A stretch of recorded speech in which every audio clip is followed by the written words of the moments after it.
Wish to call this meeting to order. Wish to make the following announcement. Show compliance with the Open Public Meetings Act, known as the Senator Byron and Mayor, Open Public Meetings Act, and supplemental chapter 231 of the Public Laws of the State of New Jersey, passed in 1975. Notice of this meeting is given by adopting the annual schedule of location, time, and date, sending copies to the Home News Tribune, and posting in Borough Hall, and filing a copy with the Borough Clerk within 7 days following the annual organization meeting in its body. I now ask you to rise for an invocation given by Councilwoman Rasmussen, followed by the Pledge of Allegiance. I would like to welcome all visitors to our meeting tonight. Thank you for coming out, and hopefully we'll have a productive meeting.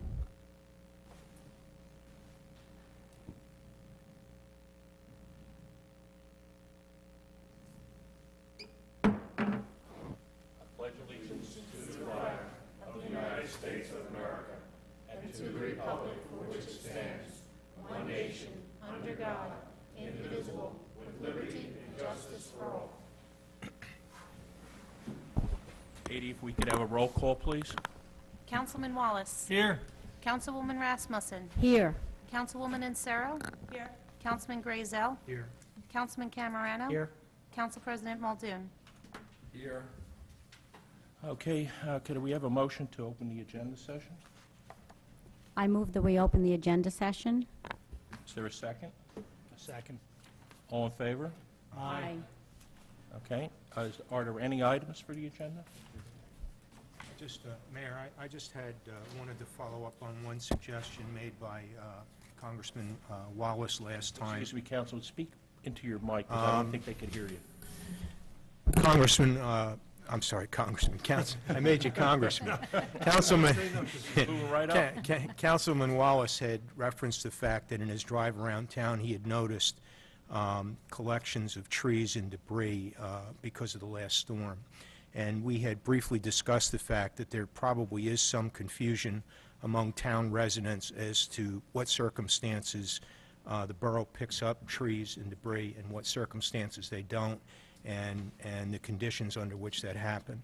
So I would like to pick up on that suggestion and maybe list for our next meeting, or a meeting that you deem appropriate, where we have a discussion of those issues and figure out how we're going to take care of what's left. Okay. Bill, if you could address it down, though, I think it would help the public. Okay. Actually, your issue is being addressed. The Public Works Department, of the 29 uprooted trees that are the borough's responsibility, has cleared approximately 10 of those. The remaining 9 are too large for our department to handle, along with the concrete and curb work. We have received quotes for that work, and when we can amend the temporary budget, the first meeting in February, then we will have the funds available to go out and award a contract. So we anticipate that that work will be done within the first few weeks of February.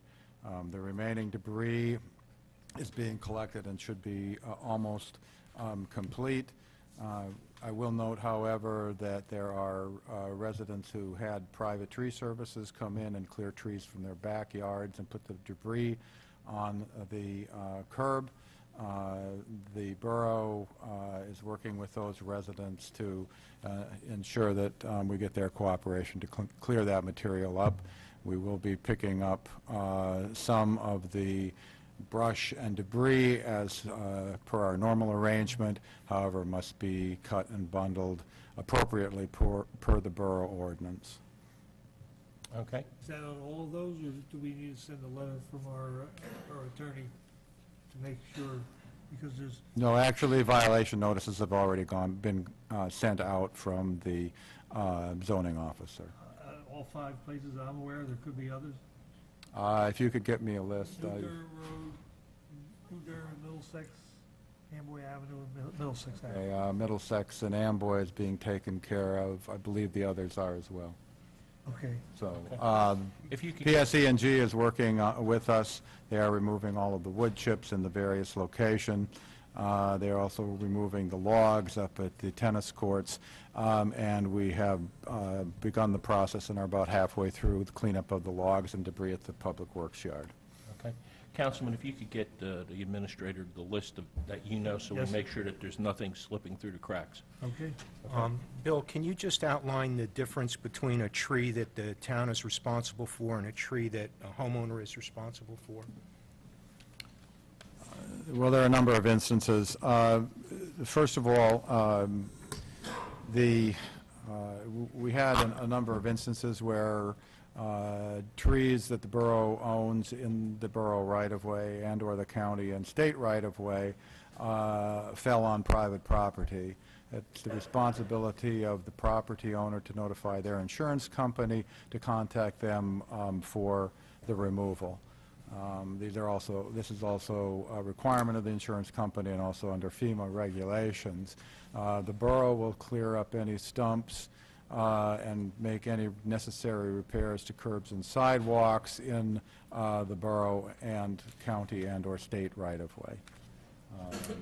Any other tree that a property owner decides to remove from their property that is non-borough tree, the property owner is responsible for removing the logs and the debris. Thank you. Okay, any other? Your Honor, I have one as well.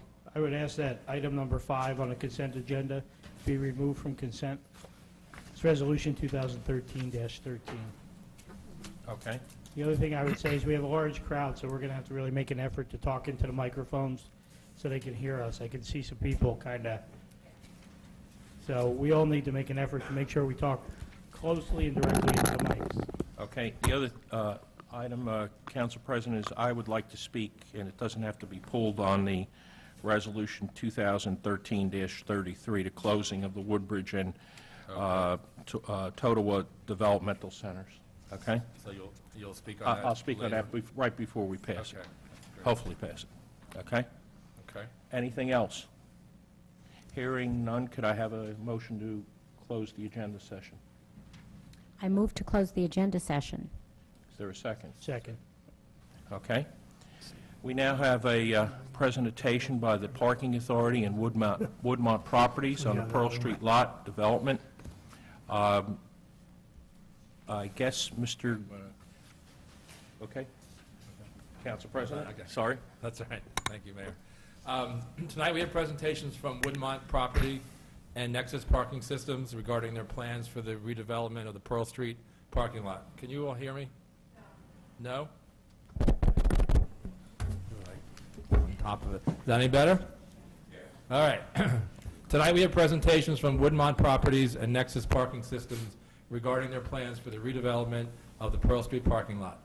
If you've been following this process that the Parking Authority and the Borough Council have been following for over 2 years, you'll recall that the process began in October of 2010 when the Borough Council amended the zoning code to create the D1 district. There you go, that's better. To create the D1 district to encourage mixed-use development of the parking lot consistent with the Borough Master Plan. The goal is to take a large unsightly surface parking lot and transform it into a mixed-use development that will generate revenue and tax rateables, provide a needed parking garage and public plaza for our downtown with high-end residential apartments as well as a small amount of retail and commercial space. The development will leverage Metuchen's convenient access to New Jersey Transit trains. It will deliver on our Transit Village designation and provide additional downtown residents to support our Main Street and downtown businesses. During the process, 7 major developers expressed interest in the project, and a volunteer selection committee was formed at the Parking Authority, made up of highly qualified Metuchen residents, including architect Dan Topping, land use attorney Dave Frizzell, former councilman Will Waldron, and zoning board chair Patricia Legay, as well as 2 Parking Authority commissioners. The selection committees went from those 7 expressions of interest, selected 2 developers to submit proposals for redeveloping the Pearl Street parking lot. A public forum was held with both developers and the borough planner at the senior center on April 17th of last year. And we had approximately 150 residents providing input and comments regarding the Pearl Street development. After meeting with both developers and reviewing their proposals, the selection committee, with the advice of borough planner Jim Constantine and respected real estate consultant Jeff Otto, recommended Woodmont Properties and Nexus Parking Systems as the Pearl Street developers. They viewed Woodmont and Nexus as best qualified developers with the best financial offer for the borough. The selection committee's recommendation was subsequently approved by the Parking Authority commissioners, and the Parking Authority has signed a memorandum of understanding with Woodmont and Nexus. Tonight, Woodmont and Nexus will share their plans presented to the Parking Authority, the plans that were shared last year during the proposal and review process. Tonight's presentation is an opportunity for the council and residents to learn about Woodmont Properties and Nexus Parking Systems, their qualifications, and to hear about their plans and ideas for Pearl Street. Tonight is not a formal public hearing. The Borough Council will not be taking any action tonight, and there is further work to be done before detailed plans will be submitted to the Planning Board. I'm just going to emphasize this. This is sort of an intro meeting. You're going to learn a lot, and I'm excited about this meeting because having been involved in this process, I've seen these, I've met with them, I've seen the plans, and I've been very anxious for this to be shared with the rest of the council and the borough. But I just want to make it clear, this is not a public hearing, and nothing's going to be approved tonight. There will be additional presentations and details will be made as the project proceeds over the coming months. And Woodmont and Nexus will be working through the standard developer and planning board process here in Metuchen. We appreciate your interest. I'm glad to see that we have residents here tonight. And I also appreciate your patience leading up till tonight, because I know there's been a lot of questions and people are genuinely interested in this. There will be an opportunity for public comment following the presentations from Woodmont and Nexus tonight, as well as at future meetings. So if you happen not to be here tonight, or this isn't your one shot to make comments, there will be additional opportunities. And as I already said, this will go through the standard planning board process as like any other development. I guess at this point I'd like to ask Jim Constantine, the borough planner, to make a few comments before we introduce you to Woodmont and Nexus. Thank you.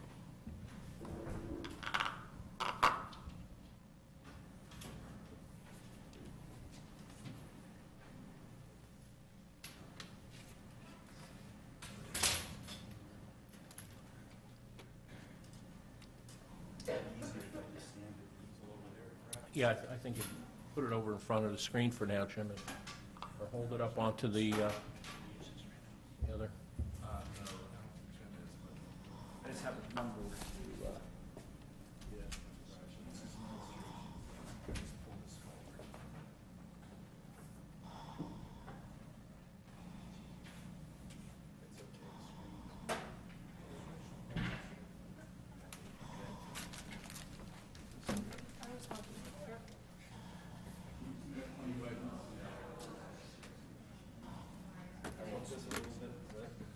It's fine, we can go down there. They can't move.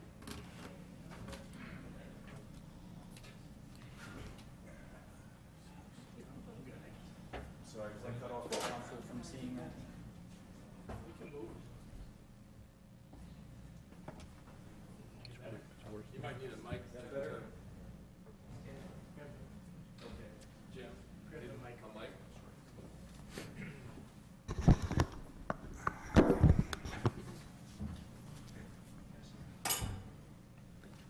So what I have up here is just one aerial photo which shows a view looking west from Main Street.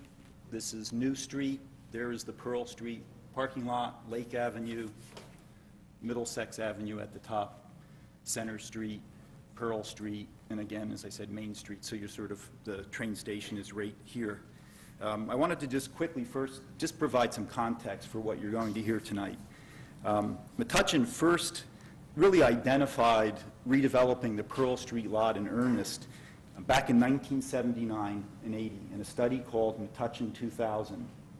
We're obviously a few years past Metuchen 2000, but I wanted to give you the context that this idea of redeveloping this site was looked at in earnest almost 35 years ago, and actually even before that. In the 1983 master plan, so now we're 30 years ago, this site was identified as sort of the #1 targeted site to try to look for redevelopment. There were other sites to the northwest, but 30 years ago, this was embedded into the master plan. And that was also 30 years ago when Metuchen's Main Street really was, I think, at its last point of being a full-service retail environment. We still had an anchor use in Mars stores. It was full service in that there were a couple of shoe stores and sporting goods and accessories and dress shops, all of which disappeared. And I think you've experienced for 30 years the challenges that a Main Street environment has without an anchor.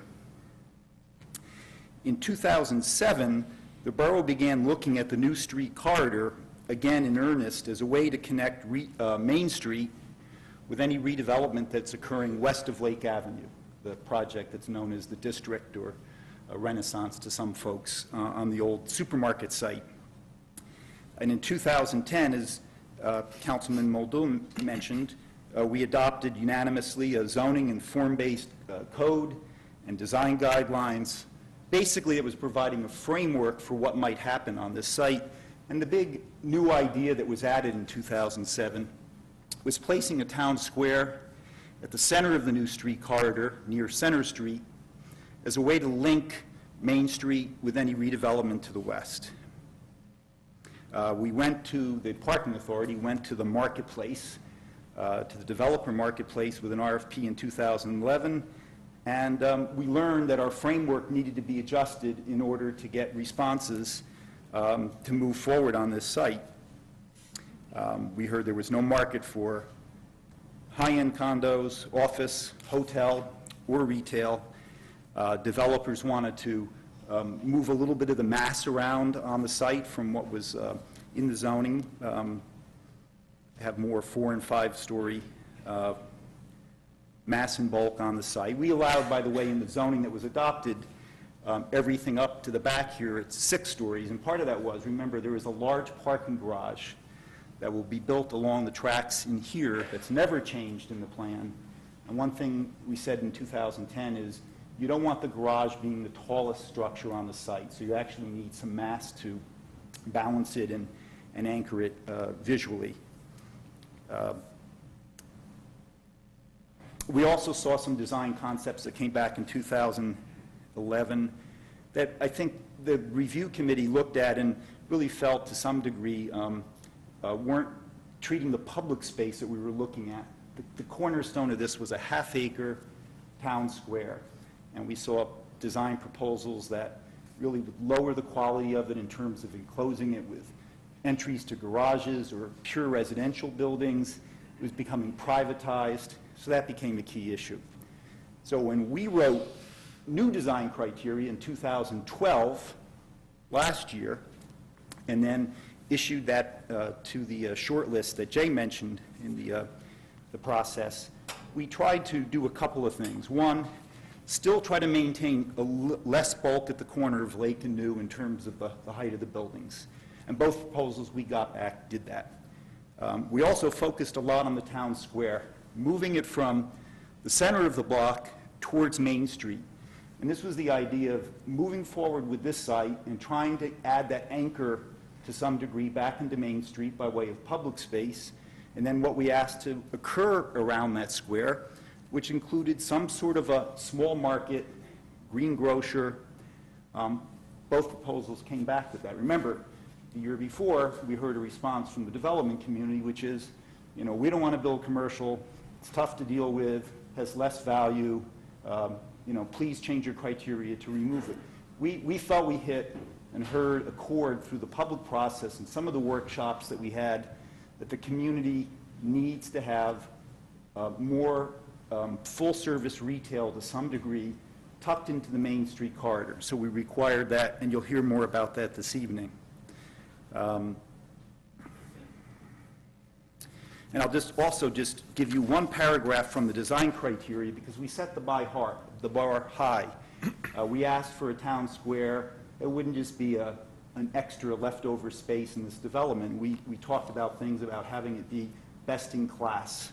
And the criteria suggested the town square be a classic square, features areas of both open lawn and hard paved plaza, surrounded by specially designed adjacent portions of New and Pearl Street using a shared space concept, which I know some of the bike ped groups in town have been hearing about, where you bring textured paving across the street, use bollards, and try to bring the other sides of the street into play, visually extending the public space across to the other sides of the street.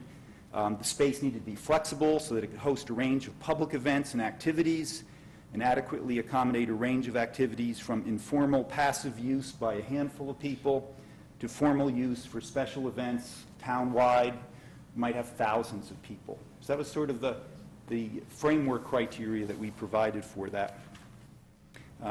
So how do we, in terms of moving forward, it was mentioned that in 2012 we had a couple of public meetings, including a public workshop with 150, 200 people attended, and meetings with the chamber.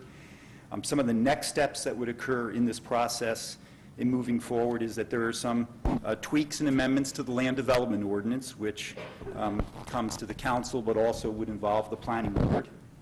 I would think that along the line there would probably be a public workshop, I at least recommend that, regarding the town square. I think there's a lot of interest, passion, ideas in the community, what that should be, and I think that's a high-touch public space that the community needs to have some involvement in creating or feeding ideas that will be used in terms of the programmatic criteria for the developer.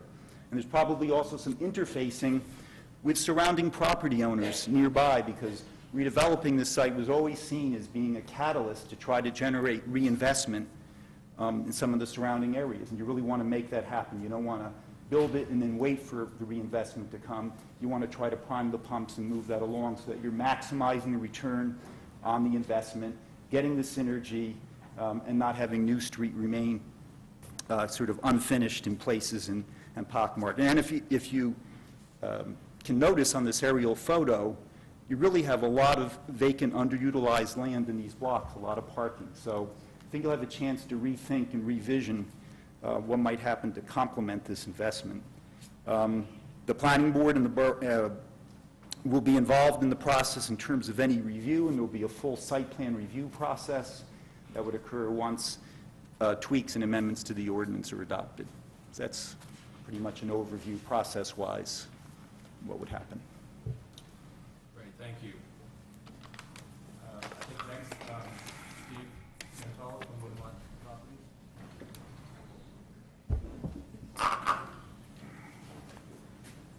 Before we start, I want to apologize to Jim and his retina.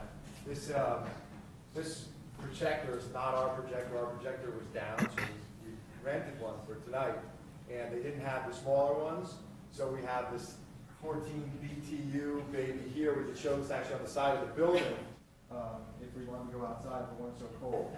So we can't turn it off and turn it on because I'm really not that good at working it. So Jim got to stand looking into what amounts to the sun. So we appreciate Jim, and we thank you. First of all, let me tell you a little bit about Woodmont Properties.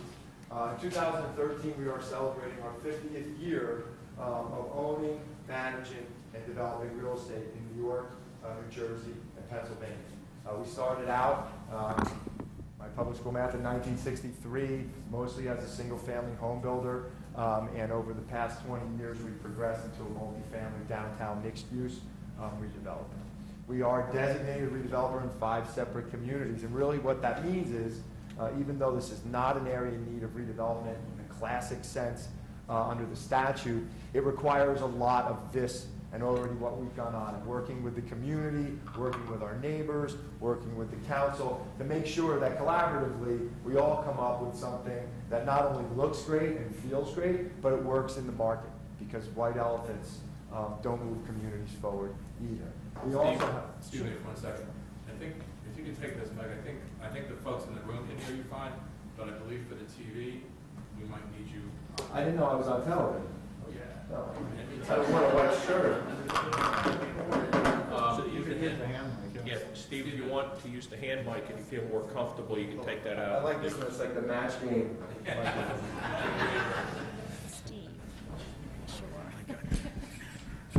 Oh, there we go. I apologize to everyone. We're also going to show you tonight a series of downtown mixed-use redevelopment projects that we have either built or are building. I promise not to show you any pictures of stuff we hope to build. And I think that's important because if you walk into any downtown in the state of New Jersey, you see nice glossy boards of a project that was born in 2005 and 2006 that never got off the ground, either because the development company didn't have the financial wherewithal to get it done, or the community and the development company designed a project that simply is unbuildable in today's financial world. So I'm only going to show you stuff that we've already built or that we are in the process of constructing. Also tonight here is Dante Germanario is going to make a short, very short, right, Dante, presentation on Nexus. Nexus, we were so pleased to team up with them to develop this site because they really are premier parking operators and constructors. And if you ever have a chance, if you have any interest in parking, have lunch with Dante. He understands by the minute how a garage works and how to make your convenient trip to be run, to have the garage run both efficiently and make money. So Dante will talk briefly about their track record. Just to get us started, what you're looking at when we were first asked to come in the final group was we put this book together for everybody that was on the selection committee. Because we knew we only had an hour and 45 minutes tonight, we pared this down to what we think are the more important slides. But I did want you to know the due diligence that the selection committee and the process they went through was extremely detailed. So we've named our project currently the Pearl Street Piazza because we join with the council and with the planner, Jim Constantine, with the recognizing that the piazza is really the most important element of the project to the community. Of course, the parking deck from a functional perspective is enormously important, and what we will be bringing both aesthetically and in the form of demographics is important. But for all of you, and for us, frankly, to make sure our buildings work well with the spaces around them, we think that the piazza is extremely important. So just a little bit of background. A bunch of the concepts that we had presented were important to us, and I'll move a little closer because I'm getting older. We felt it was important to have a critical mass, right? We talked about a number of units that really made the project go, but in a very walkable framework. We didn't want to have areas where residents couldn't move about, whether they were residents who are living in our community or residents that currently live in Metuchen. We really wanted a sense of place where you could say, I'll meet you at the piazza at 2 o'clock, and everybody would know what you're talking about. We really joined when Jim told us, and we were in the middle of the application process, and he said, we want to move the piazza to the northeastern side corner of the property, and I'll show you a site plan in a few minutes.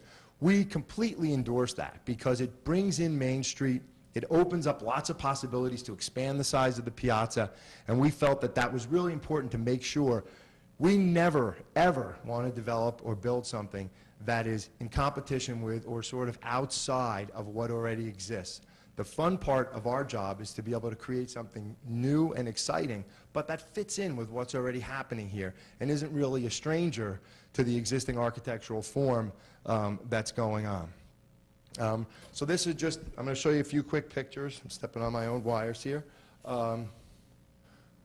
We also joined in the town, and I think you heard Jim talk about the commercial space. We have a number of communities, mixed-use downtown communities, and you'll see some of them, where we have retail, and frankly, we have too much retail.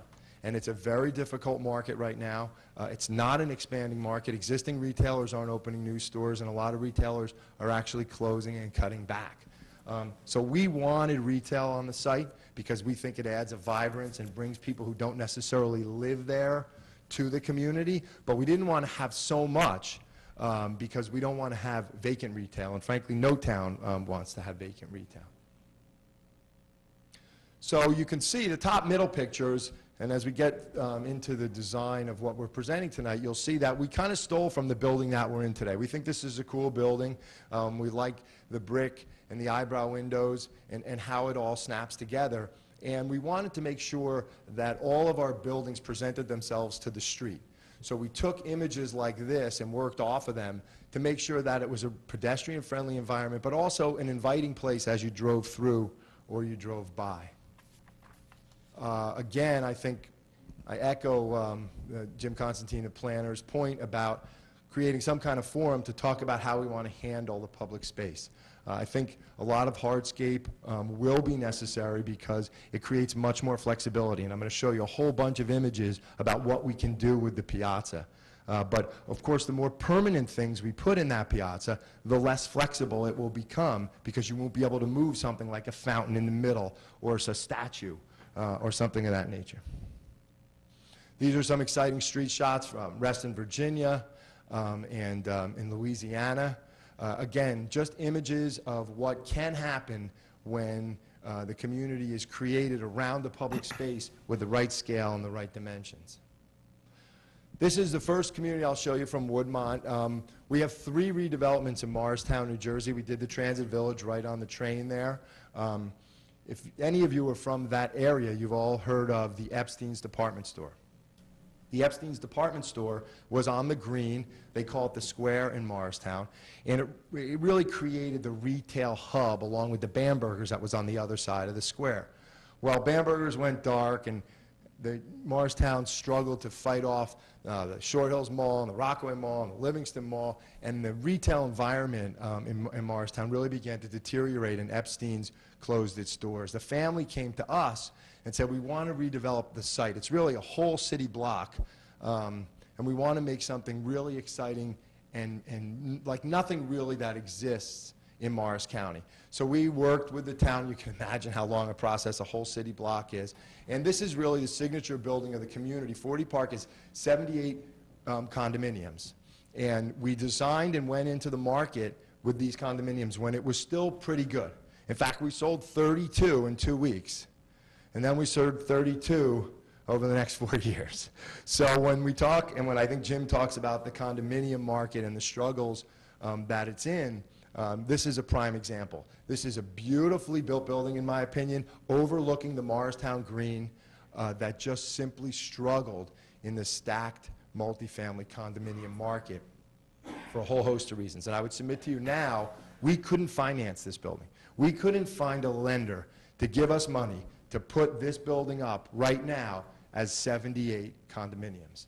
So I think the decision to move where the market is, and I think where the market's going to be for a long time, this part of New Jersey is terribly underserved in luxury rental communities, was a really smart one, and I really applaud the Parking Authority for its efforts. This building runs, and I apologize for this image, it doesn't even do the building justice, but I put it in here just because it runs down the side from behind 40 Park, and this is the Metropolitan. I would venture to say that compared to pro forma, this is the most successful apartment building in all of New Jersey. It's 99% occupied, 100% leased. We always, always, always have a waiting list, and it's really just been so much fun to be a part of because everyone who lives there loves it, and everybody who rents in Morristown and doesn't live there wants to live there. This is the area that, not coincidentally, we also call the Piazza in Morristown. And that on the left is 40 Park, and on the right is the Metropolitan. And I include the slide because it was really just supposed to be a path. The glass tower you see in front of you is the parking deck. And we said, no, it can't be just a path because it's the back of both of our buildings. We have retail that faces on it. We had some constraints there that we don't have here in the fact that we don't get a lot of sunlight due to the way the buildings sit against the space. So we created a hardscaped area. It's currently a little greener. This picture was taken in the winter. But it's really become a great place that's well lit and safe. And everybody who comes to the community, and really who comes to most of Morristown, comes right down that elevator. And so we wanted it to be glass and lit and safe. And people hang out in this area. They visit the retail and so on. It's really worked beautifully. And it was really almost just a path. This is our community currently under construction in Red Bank, and we want to copy this exactly here in Metuchen. I'm only kidding with you. Just to get to the point of when we talked about working with the community, Red Bank is not Metuchen. You know, they call themselves Hip City. They didn't want a stone and brick structure. They wanted something different.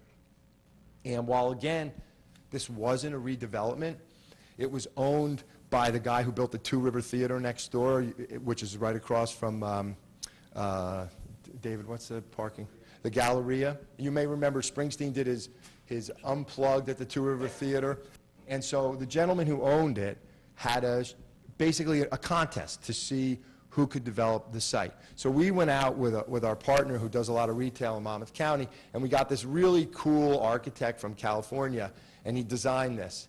And he flew in with his bicycle in his bag, and he got off in Newark, and he took the train to Red Bank, and he got to the Red Bank train station. He opened up his little bike, he rode to Town Hall, he testified, he rode his bike back to the train station, and he flew back to California. Never burned an ounce of gas once he landed on the ground.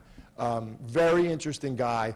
The process went through. This wasn't exactly what he originally brought, but we worked with the community, we worked with our neighbors, and while this is something that I maybe would have never have sketched up in my own home, we love it now, and it's under construction, and we hope to be open probably in about 16 months.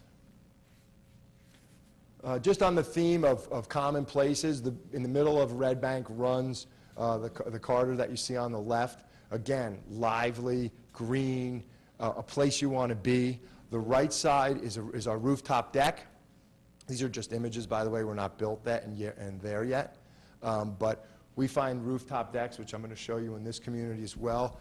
People love them because it's a place to meet your neighbors. It's a place to get some outside air, to hang out, to have a glass of wine on Friday night or read the paper in the morning.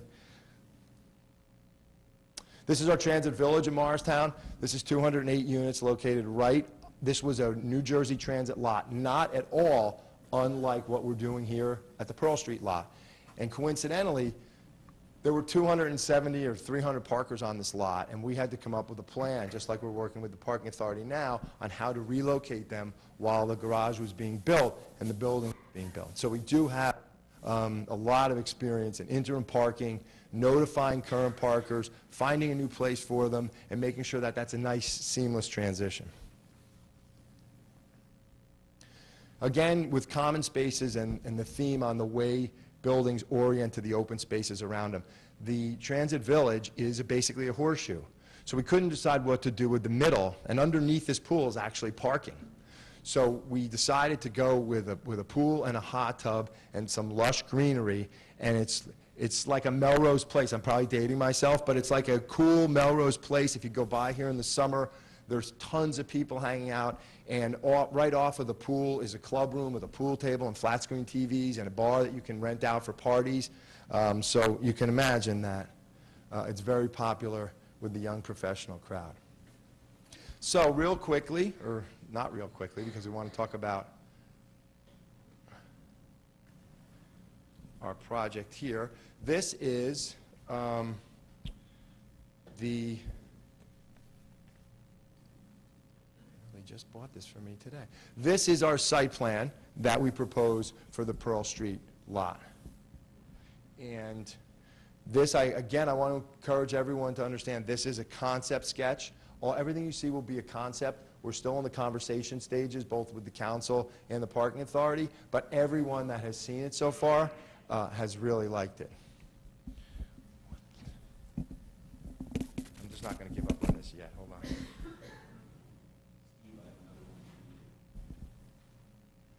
This one had a cool finger on it, though, that I really like. Ah, there you go.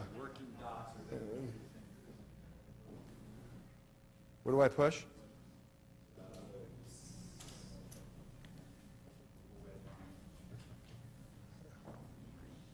That? I don't want to blind anybody.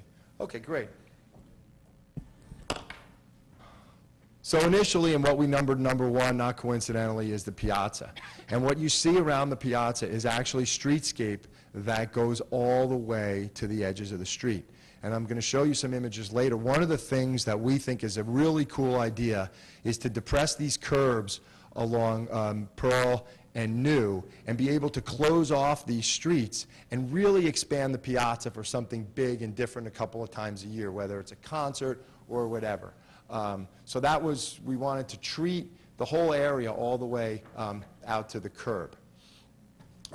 Jumping over 11 and 12, that's the east building and the west building, and this is the parking garage. As you can see, the parking garage is very conveniently located to 12, and we have a walking path right over to building 11. Just quickly, because I know it was an issue here in town on Lake Avenue, this rotunda that's much like you were sitting in now is only 3 stories, and the building along, this piece of the building along here is only 4 stories because we know that the mass on Lake Avenue was an issue. We are proposing a pool, just like you saw at the Transit Village in Morristown. And both of the courtyards, as you can see, are heavily landscaped. We propose to run Center Street right into our community. Again, no gates, no fences, not the new development in the rest of the town, or not the new development in the rest of the downtown, seamlessly fitting in. So one of the ways we thought was great to do that was to just bring Center Street right in. This portion of it we'll control, we'll plow it, we'll deal with it, the town won't have to worry about it, but it will be an open, nice corridor for everyone who drives down to see in and to know and be part of the community, really fitting into the grid system. We also propose a nice wide access point to the garage, and what we thought would be interesting, and we have to have a conversation with the planning board, is a kiss and ride. What we found when we watched AM and PM peak hours by where the lot is, we saw a lot of people dropping off and a lot of people K-turning down here. So we thought, well, why not open this up a little bit and make a turnaround? So if you did want to drop somebody at the train, you could just drop them and pull back out again without having to deal with the K-turn and everything else. So we thought opening this up and widening and making it real friendly was a great idea. This area also could use a little sprucing up. We want to see this be a little brighter and a little fresher, so that's part of what we're looking at as well. Dante's going to talk about the parking garage, but I think right now we're at 750 spaces, Dante, and approximately 400 plus of those will be for Metuchen to use as they want, commuters, downtown parkers, and our residents won't be designated any spaces, but they'll be sold a permit, and when they come home, they'll always know they can get a spot in the deck, but they won't have the same spot every night. That's called shared parking, and it allows a couple of thousand permits to be issued in the 750 parking garage rather than have residents with reserved spaces. Right here, we talked about rooftop decks, and you'll see a better image of it as we get closer. But what we're proposing here, this is retail down on the first floor, and then we want to amenitize above that with like our gym and club room, and then that would open up to a rooftop deck that would overlook the piazza. So you could be on the treadmill, looking down at the piazza, what's happening, see if your friends have gotten here yet, etc. Lots of sun, nice height, and then out onto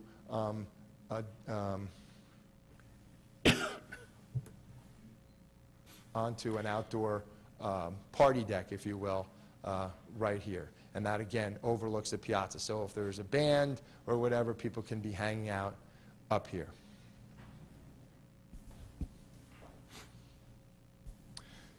This is looking straight at the piazza. Up here is the amenities area I spoke to you about, along with the parking deck, and I'm sorry, the parking deck, along with the party deck above the first floor of retail.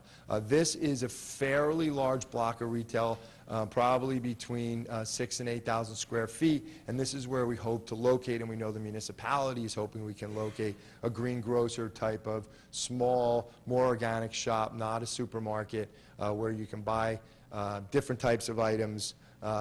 And I know in talking to Councilman Muldoon, that's important to a lot of folks in town, and we've actually already started down the process of trying to locate some companies that are in Manhattan and possibly seeing if they want to come out.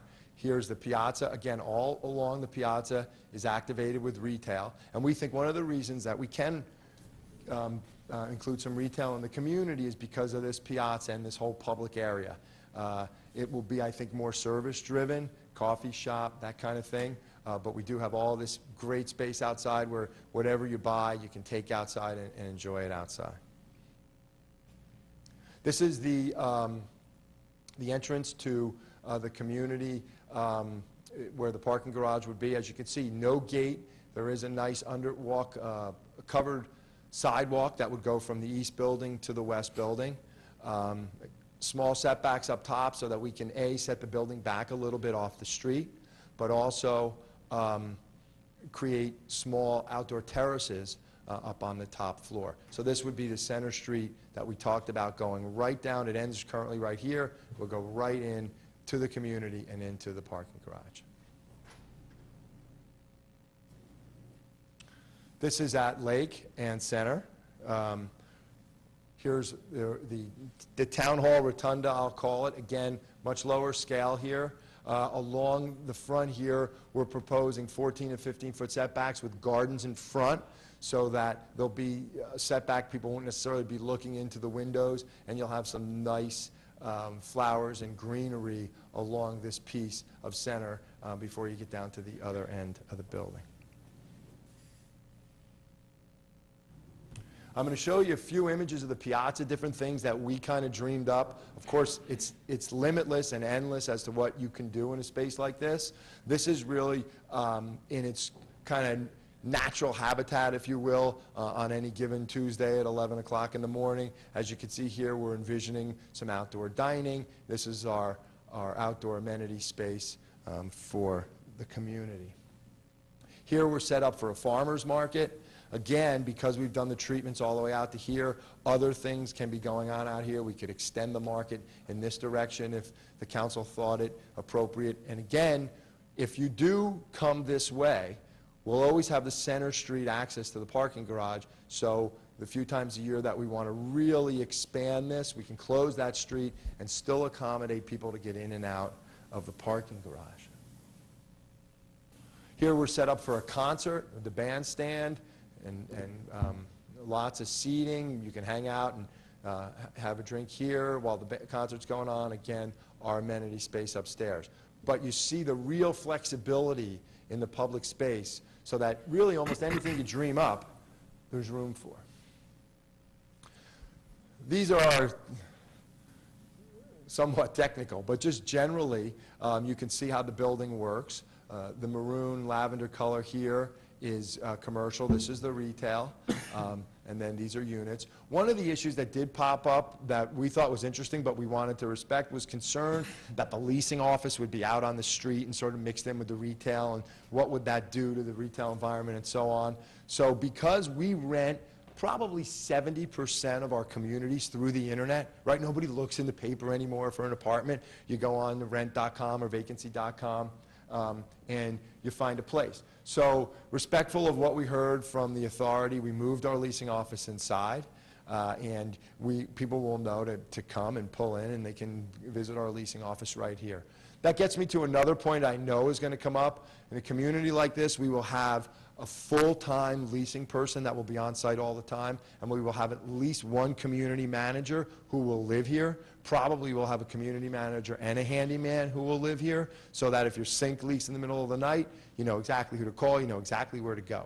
That not only benefits our community and frankly makes life easier for all of you because you don't get those calls, but it also is better for us because we know everybody who's living there. We know if there's a problem tenant. We also ask our residents to come to our leasing office and pay their rent in person. So we can keep an eye. We know who everybody is. We know who's renting the unit, who's paying the rent. It's one of the ways, one of the many ways that we can keep the level of the community high, push up what we're doing on the surrounding streets, and make sure that our rents stay, frankly, where we expect them to be and where they need to be. This is the second floor. As you can see, the retail, there's no retail up on the second floor. The community in its entirety right now is 249 units. It's, I want to say 70%, 60% two bedrooms and 50% one bedrooms. We're also looking at some studio type units, which are really becoming popular in the market. That's a slide for Dante. Just wanted to go back to this slide again. As you can see, what we're planning is brick and stone classic facades, what you're seeing on some of your older, more majestic buildings in town. We think that's what fits here. We don't want to bring in foreign forms to the established order. We do love the idea of a clock tower to kind of divert your eye up, but also you can see the buildings are strategically located to block the parking garage. So the garage certainly will be well signed and everyone will know where to find it, but when you drive down Pearl or New, you won't necessarily be staring at a parking garage like a Metro Park or something like that. I think that covers everything I wanted to cover. Mayor, I'm sure there'll be questions. Let's have Dante do his presentation. Excellent. And then, All right. is that okay, Council President? Yes, I was just going to say the same thing. Okay. Does that help you? Okay. It's this red line. Be careful, because it's really tricky.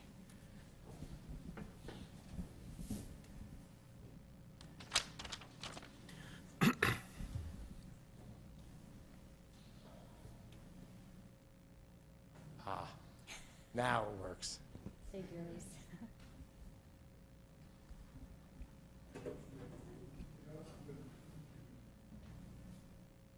Steve, you got to give the mic up.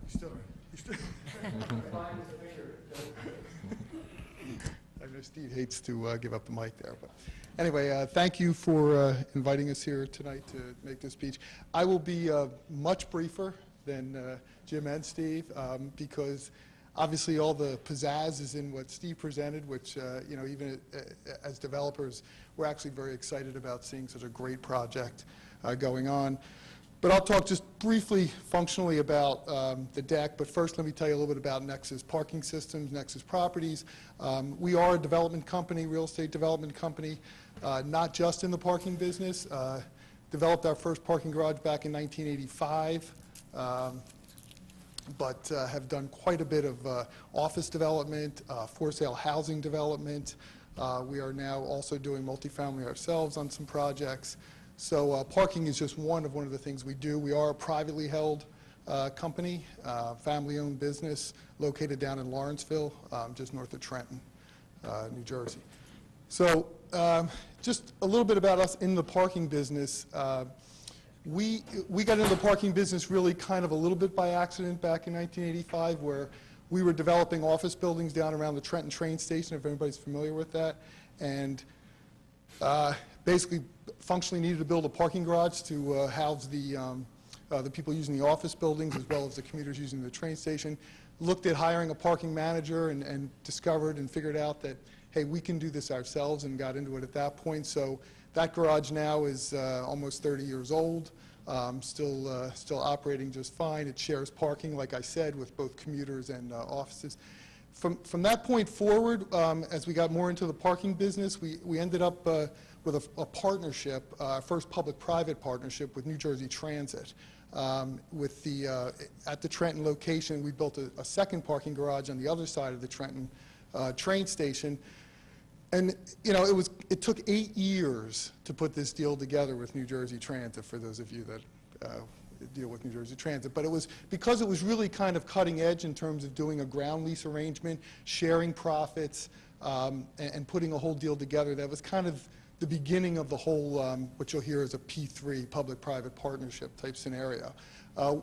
Built that garage in '93 with Transit. It's a 60-year ground lease we have with Transit, so we are 20 years into that ground lease right now, 40 years still to go.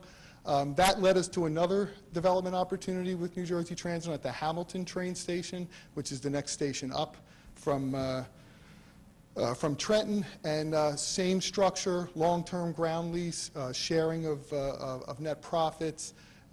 We do all of the design. We hire our architects, designers for it, but we do the design. We do the construction, we're our own general contractor, and we do all the management of the garages and maintain the garages. So all the financing and everything is on us for those. So that was the next one we've done. We're in the process right now of doing a public-private partnership with Rowan University and Glassboro to build a 1,200-car parking garage down there. for use by the students there, as well as retail, as well as apartment users in that community, and that garage is actually under construction right now. So I didn't bring a lot of things to show some of those backgrounds, but I wanted to just speak briefly to let you know that, we're in the parking business for a long time, along with the other businesses we do. We're very hands-on. Mike Siselka, who's here with me today, is our president of our parking operations. And, Mike, when we get involved in a project, as the folks from the Parking Authority will tell you, he's really invests a lot of time and effort, gets to know the community, gets to know what the parkers' patterns are, and really tries to work so that everything works together when we get it going. So anyway, I'll talk a little briefly about the design here. It's pretty efficient, pretty simplistic type structure. It's a 2-bay garage here, 6 levels high. This kind of gives you an envelope look of how the levels stack up. It's 753 spaces. It has 2 ways of ingress and egress, as Steve mentioned, coming down the new road that's going to come into the development here, as well as coming down existing Pearl Street and coming in and out over here. It's a continuous ramp, coming up the garage. You can see here, the ramp's on the track side, the flat level is on the opposite side over here, and you see how it works its way up.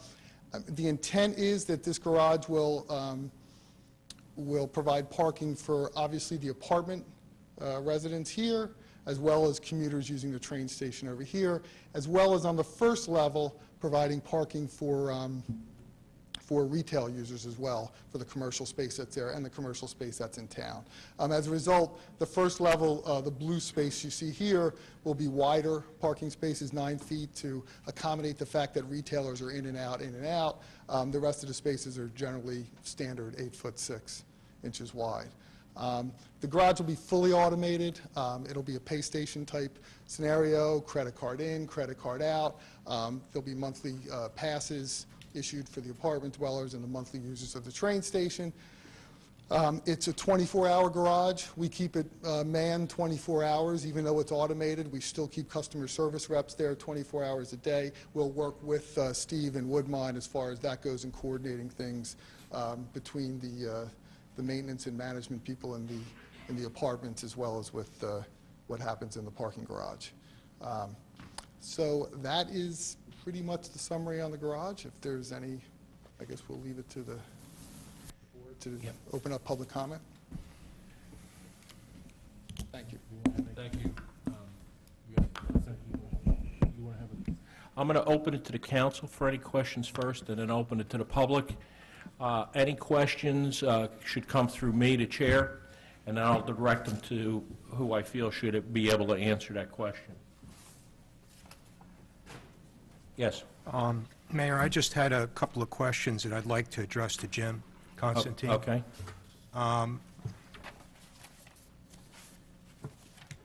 Jim, you had mentioned, I remembered being in the audience, I guess back in 2006, 2007, when you presented the original concept for the property. And I wonder if you could just remind us a little bit about what that concept was and how this new concept differs from the one that you originally conceived of. I sort of alluded to it before. In 2006, 2007, I think, is when we really put it out there. Effectively, we had the same kind of key public space feature, which is a minimum 1/2 acre town square. So a space that would be large enough to accommodate everything from small, informal, passive use to, full town-wide events. That space in 2007 was centered on the block of New Street, basically at Center Street, so sort of halfway between Pearl and Lake.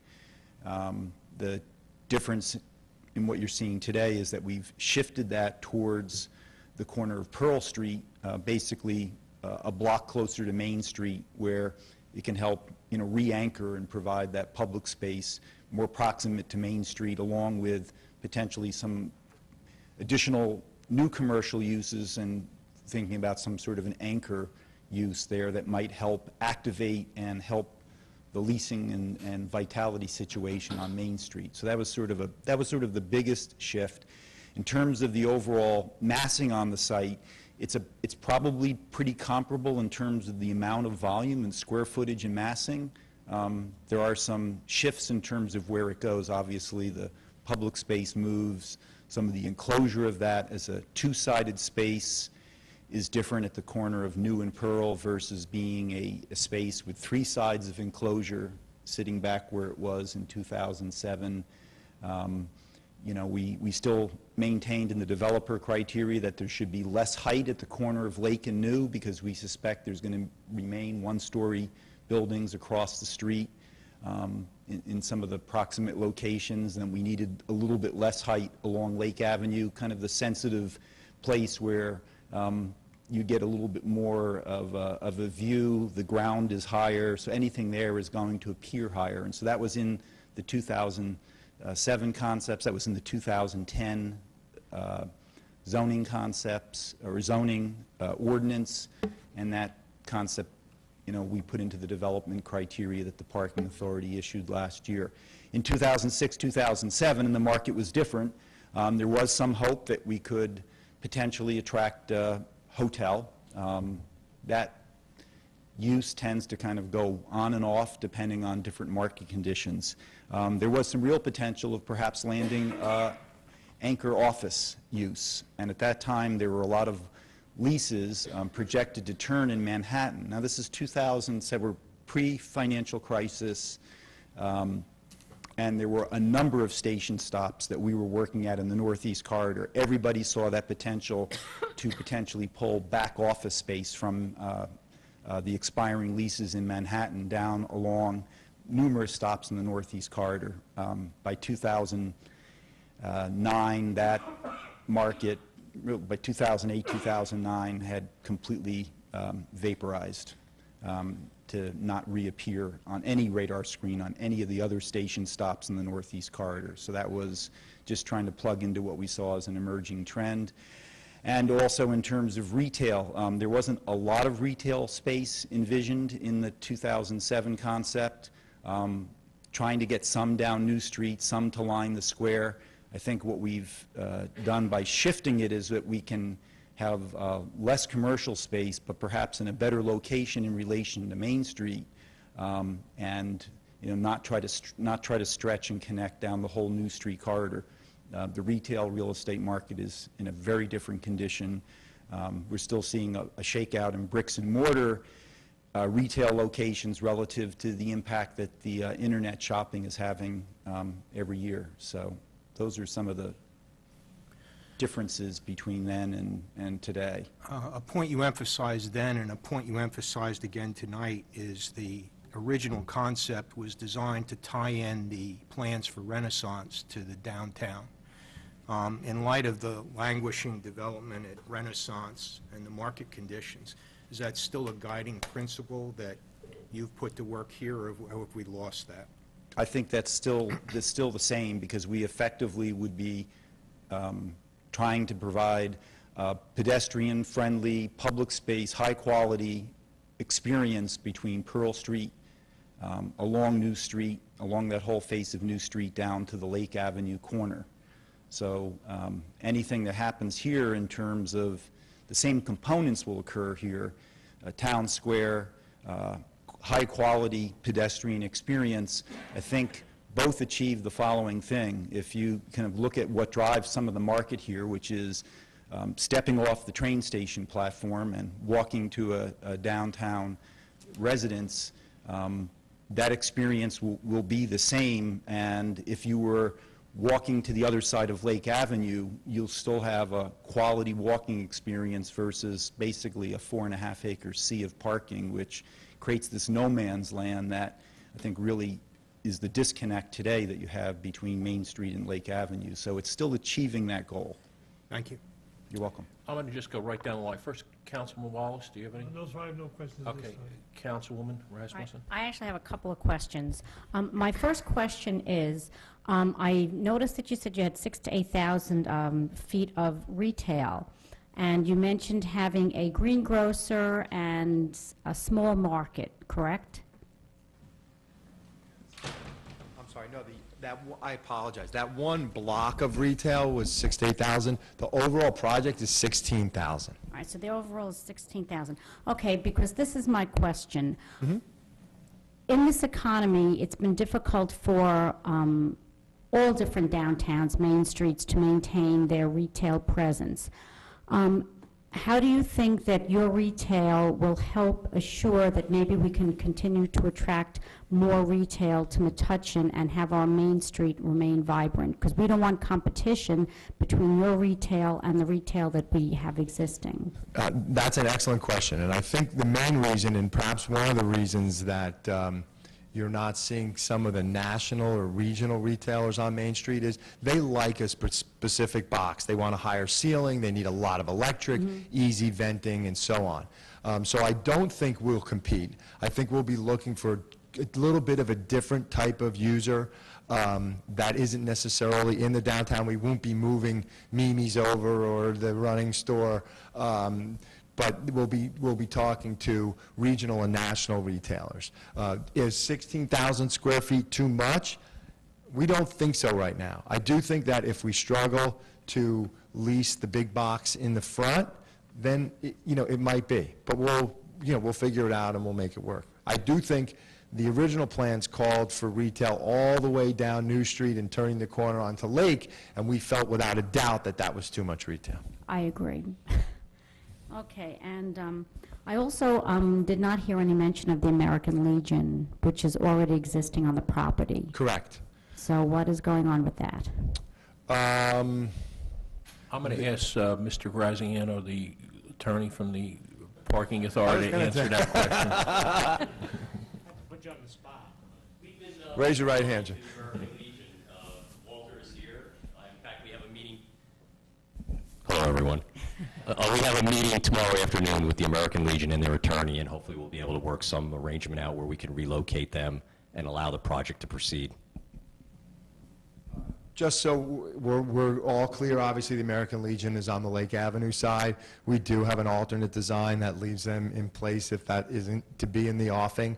We think what we can put together for them is great for us, great for the town, and great for them. But if reasonable minds can't come together, then we'll work around that. Okay, and when you do that project, who has to incur the, I guess if you have to rebuild something new, who will be incurring that cost? Oh, that's Nexus. No. Or the American Legion, correct? No. Oh, I thought Dante left. Woodmont will be handling that. Okay, and then just one other quick mention is, was there any thought of maybe putting a zip car franchise or anything in the parking deck so that maybe we could actually cut down the amount of cars that people may want if they know that they can just get a car if they want to go visit someone for the weekend? I mean, just any thought? There's absolutely a thought. We have a similar program that we're putting in place in Red Bank. Zipcar is that sort of generic term like Kleenex, right? I think the actual zip it's a little trickier because they look for big populations. They want to be in Philadelphia and New York so that there's the constant activity. But there are other similar programs that are springing up, and that's something we definitely look to do in a few spaces. In fact, I think Avis is just getting into that. Yes. Yeah. Councilwoman, you're up next. Hi, I have several questions. Your 753 spaces in the garage, how did you arrive at that number?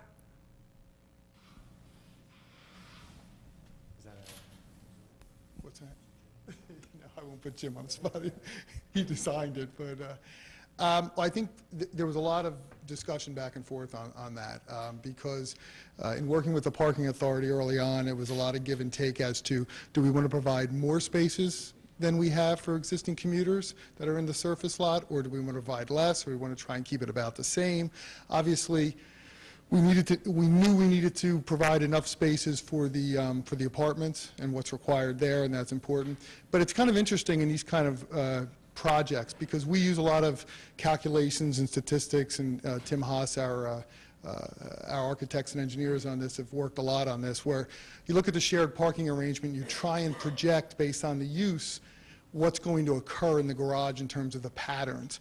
But the reality is you really don't learn that until the actual experience happens, because who ends up in the apartment complex in terms of, are they people living there and just walking to the train station, or are they people living there and driving off? And so all those patterns have to kind of work out. So it's not an exact science, is what I'm saying. Is when we came to the conclusion is that it's probably going to work out to be a little bit less on the commuter side than what is existing there on Pearl Street now, if our projections show as it is. So, but it could end up where if we don't have as much apartment use, or we have a better shared apartment use, that we can get some more commuters in there as well. So that's basically how it's come about. The other problem is you got a height restriction here. I mean, we only have a certain amount of footprint to put the garage, so the absolute max is to put another level on that, which would be about another 125. That's about the max you could go on this and have it circulate properly and without looking too massive behind the apartment. So kind of limited in terms of that. The reason I bring it up is because the number of Metuchen residents actually using the Pearl Street lot is only about 200, 250.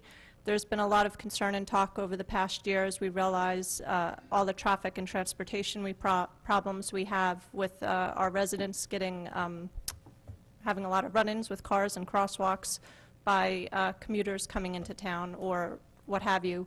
And so my question is, might the size of the deck actually be smaller? And also, are you looking at providing one space per apartment or 1.5 spaces per apartment? Because you're doing 249 apartments, but you're looking at 753 spaces in the deck, so. Right, but we're anticipating, I think what's, the one bedrooms are like 1.2, the 1.3, the two. The issue is on that, for financing purposes, we like to be able to have is up to 1.5. We never needed that, and we end up throwing it back into the pool. But in order for our investors to be comfortable, that's where we're at. We're seeing closer to a mix, 1 or 2 bedroom mix like this, closer to 1, 2. So we probably won't need all of our spaces. But again, going to the financing markets and get this built, we have to make sure that we have a little bit of comfort on the higher end. So we kind of allotted for about 325 parking spaces, kind of reserve that in our mind in the calculations to go towards the apartments. And what are the rates going to be? They're going to be more than they are now? The rates will probably be higher than they are now, but we're still working that out in our agreements right now. My next question is back to you.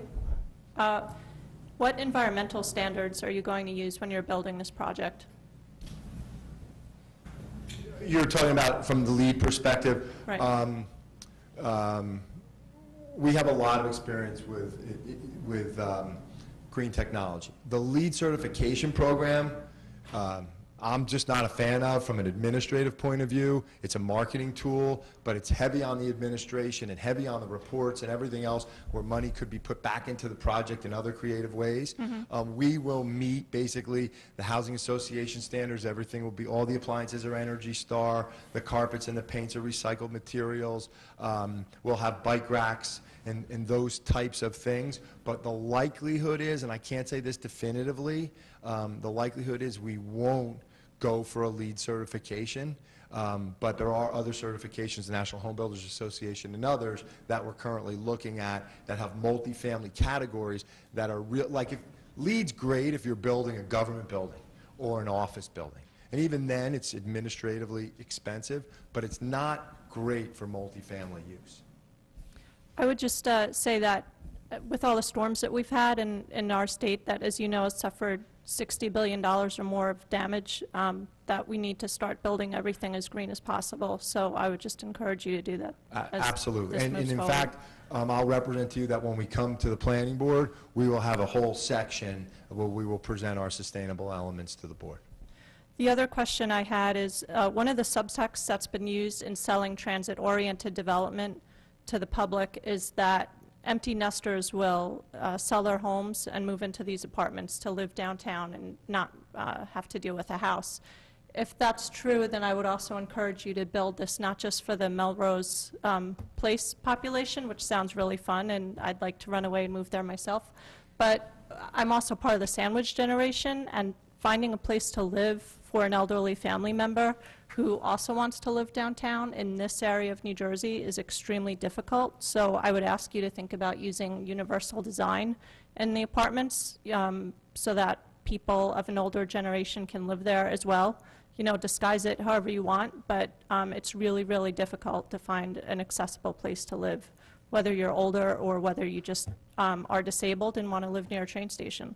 We agree 100%. I think Len Roseman already asked me for a copy of a lease, so we think it is important that we're really designing for everybody but husband and wife and 2 kids. It's not a great community to raise a family. You can, but we find in these types of communities more when we see kids are from divorced families and, you know, it's sort of dad's place and they come there kind of thing. Interesting story onto that point. I was at the Metropolitan about 6 months ago and I came out of the elevator we were going on the roof to check something, and the door opens up and this incredible smell just comes bursting out of the door. And a woman about our age, I'll guess we're similar in age, you're probably younger than me, comes out with an older woman behind her with a cane. And I said, oh, how are you? Do you live here? Whatever. And she said, no, my mom lives here. And I said, well, that's interesting. Does she enjoy it? And the mother jumps right in. I love it here. I'm never leaving. I'm dying right in this place. So just the central location of being able to walk to everything does attract a certain amount of empty nesters. Mm-hmm. And, excuse me, these are going to be elevated, right? Oh, absolutely. You also showed the Red Bank building, which has lofts and live workspaces. Yes. And you sort of portrayed that as too far out there from Metuchen, and I would submit to you that there's probably a large population in Metuchen, what people are laughing at me, I can see you out there, that would probably enjoy something like that here. And in fact, there's a large population that wouldn't mind seeing Metuchen move in that direction. And you know, given that it is next to a train station in between New York and Philadelphia and Trenton, that maybe we could also look at having some live-work spaces in the building as well, because the wave of the future is not necessarily that everybody commutes to a job in New York. And if you're building for the future, I would look at that also. We agree 100%, and in fact, there is a live-work section in the design criteria and something that we're working on in this area here with Jim Constantine. Just to clarify, I didn't mean in any way to suggest that Red Bank was a hipper town than Metuchen. What I was suggesting was that the architectural design was such that I think it would be a real stranger on Pearl Street, whereas in Red Bank it's not. But yes, we do have 3 artist live-work lofts that are right across from the theater. The artist element here may or may not work, but from a live-works point of view, from where you're talking about telecommuting, we definitely are examining that and how the market works and whether we can make it work here. Thank you. So thank you. Okay. Council President? Councilman Camerata? Thank you, Your Honor. If I may. Steve, I know the project in Morristown has an elevator that connects right to the New Jersey Transit train platform. Is there any thought of trying to work with transit to implement a similar situation here? Unfortunately, from what our conversations are to date, the extension of the platform seems unlikely.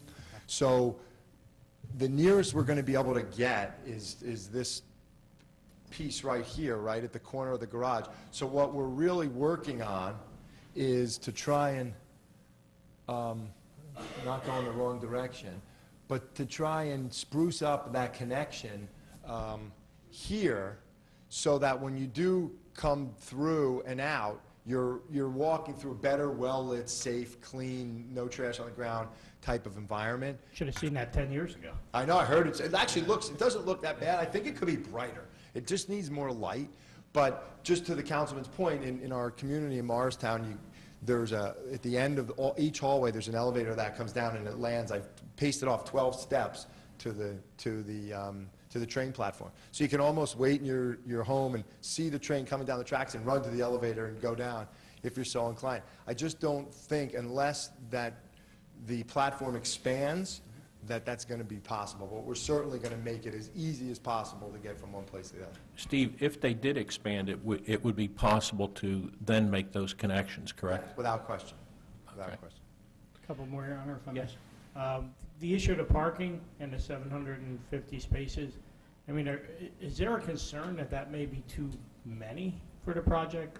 if you get residents who have one car, or in some cases, if they're a single person commuting on the train, they may not have a car at all.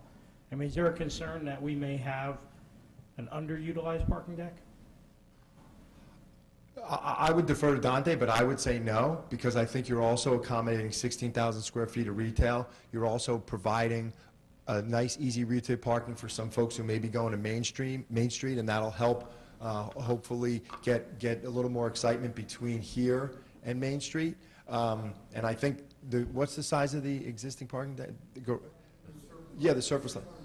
So we're actually dropping down, you know, from the computer's point of view, about 250 stalls. Okay. And the final question I have, and I'm not putting you on the spot, but we do have some experience in town with developments that haven't gotten off in the ground. What is it that you can tell me that's going to assure me that if and when the parking authority moves forward, and we're moving in that direction, that this thing will go in the ground and be built in a relatively short period of time? You know, that's funny because that came up earlier. And let me give you a multi-part answer. First of all, I represent to you that if you handed me a building permit right now, we would start tomorrow. Where the trades are working right now and where the financing is and where the appetite for this type of luxury rental community is in the market and in the financial world is unprecedented. So we cannot start soon enough. The second part of my answer, I'll tell you, is that we completed 3 communities in the last 2 years. We have 2 under construction, as I indicated. We broke ground a couple of months ago in Red Bank, which is only 100 units. It's a little smaller than this. But again, the financing markets were really excited about it, and we went straight into the ground. We completed a community in Palmer, Pennsylvania about 18 months ago. We broke ground in Hanover, New Jersey, in Morris County about 3 months ago on a rental community. So I can tell you right now that we don't really have anything in our office that's ready to go that isn't being built. Okay, thank you. Any other questions from the council? I just had a question for Steve. When Mr. Otto came to the parking authority, I shared with him a concern because Metuchen is really a homeowners-driven community. And one of the great things about it is it generates value because people keep their homes up, and when people decide to leave their homes, new families come in and they rehabilitate the homes. And unlike many other communities in New Jersey, Metuchen actually increased its ratables last year. So I said to Mr. Otto, I said, you know, this seems like an interesting new concept, but what happens to these buildings in 10 years, 20 years, 30 years? And he said to me, I can't tell you. He said, we really don't have any experience in terms of what's going to happen with them. I can't answer that question. So the question I want to ask you is, you know, in this homeowner-driven community where we have this dynamic that sustains us, what is there about this investment in your company that can assure us that, you know, maybe it'll look great when you open it up? What's it going to look like in 10, 20, 30 years from now? That's an excellent question, and one that we certainly hear often, and I think there's a number of answers. First of all, I would submit to you that there are many homeowner-driven communities throughout New Jersey that haven't had people keep up their homes and that they've diminished in value tremendously. So that isn't just something that's a possibility with a multifamily community. There are, and I don't want to mention any, someone said we're on television, but we all know of single-family driven communities where you drive down the street and nothing's painted and the shrubs are dead and it doesn't look like it did 70 years ago. So I would submit to you that it's the same principle at work here. First of all, we're building in all of the communities that we go into, because no rental communities were built in New Jersey for however many years over the past 20 years, we're shooting for the top of the market almost to make a new market. We will drive rents to very, very strong, solid levels. So we're building in all of these elements that you've seen so far tonight, right? 9-foot ceilings, stainless steel appliances, granite countertops, walk-in closets, stall showers. So those are very high-end amenities that are expensive, and we need to be able to capture the rent to make that investment work. It never works if we allow the community to go to pot, or if we don't pay attention and we don't keep the flowers nice and so on. So in order for us, we're totally driven from that perspective economically. Second of all, we are a family-owned company. One of my partners, David Traeger, is here. The Whitmont family has owned the company for 50 years, and we haven't sold any multifamily asset yet, ever. Now, that's not to say in 40 years we'll still own this, but generally we're not a builder and a flipper. We're there to nurture the community and to run it and make it better and better. I would submit to you also that there's examples in Hoboken and Manhattan where there's many, many large, much larger than this, multifamily buildings that are gorgeous, that sell for $1,000 a foot. Because they've been maintained. They're in great neighborhoods, in great towns like Metuchen, which also helps drive keeping things, high in the market. So this isn't a two-story brick garden apartment that's built out in the middle of nowhere that has all of the elements of deterioration.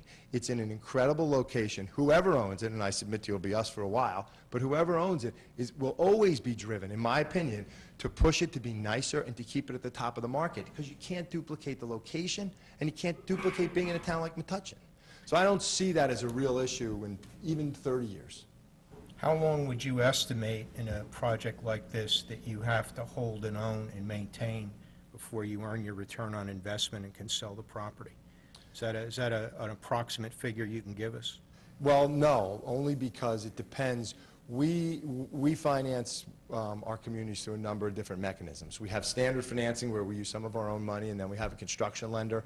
In the projects that you saw in Morristown, Prudential Real Estate Investors is our partner. That's a totally different structure where their equity goes in side by side with ours, and Prudential would then govern how the asset is managed and so on. So generally on a project like this, if we were to handle it, strictly with our own Woodmont equity, with a standard loan from PNC or Valley, I don't know, David, how long is the return? You mentioned we're a 50-year-old company, so our intent is not to sell multi-generation. But it's not going to take us 50 years to get our money out, right?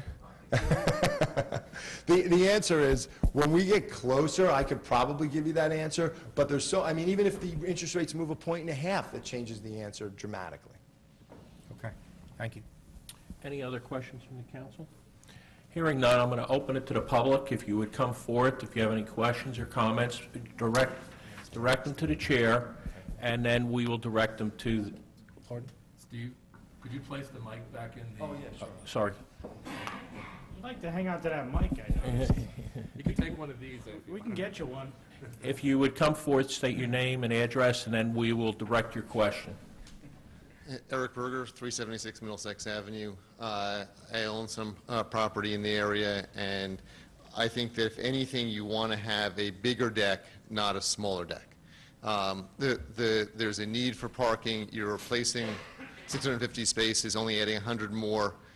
I would say build that extra level, because if you can have more than one level for shoppers, you're going to need it. People don't come to Metuchen at lunchtime because they can't find a parking spot. And that really hurts the restaurants along Main Street. So by providing more parking during the day when people need it, you'll really help the downtown. The other thing is, I think it's the wrong question to ask, when do you get your money back? Because you're always looking to get a return on the property. It isn't that you say, okay, I've got my money back and now I don't care about the property anymore. It's you want to have a continuing cash flow coming from the property over long term. And I think that's what Woodmont would be looking for. That's what I'd be looking for. Also, in terms of maintaining the property, we do have apartments along Main Street, and they do get maintained. So I don't think just because it's rental housing, people are going to look at it as we can let it go and not worry about it. So I applaud the project. It will compete with me, but I still applaud the project and think it's a good thing for the town. Thank you, Mr. Berger. Anyone else with a question or comment?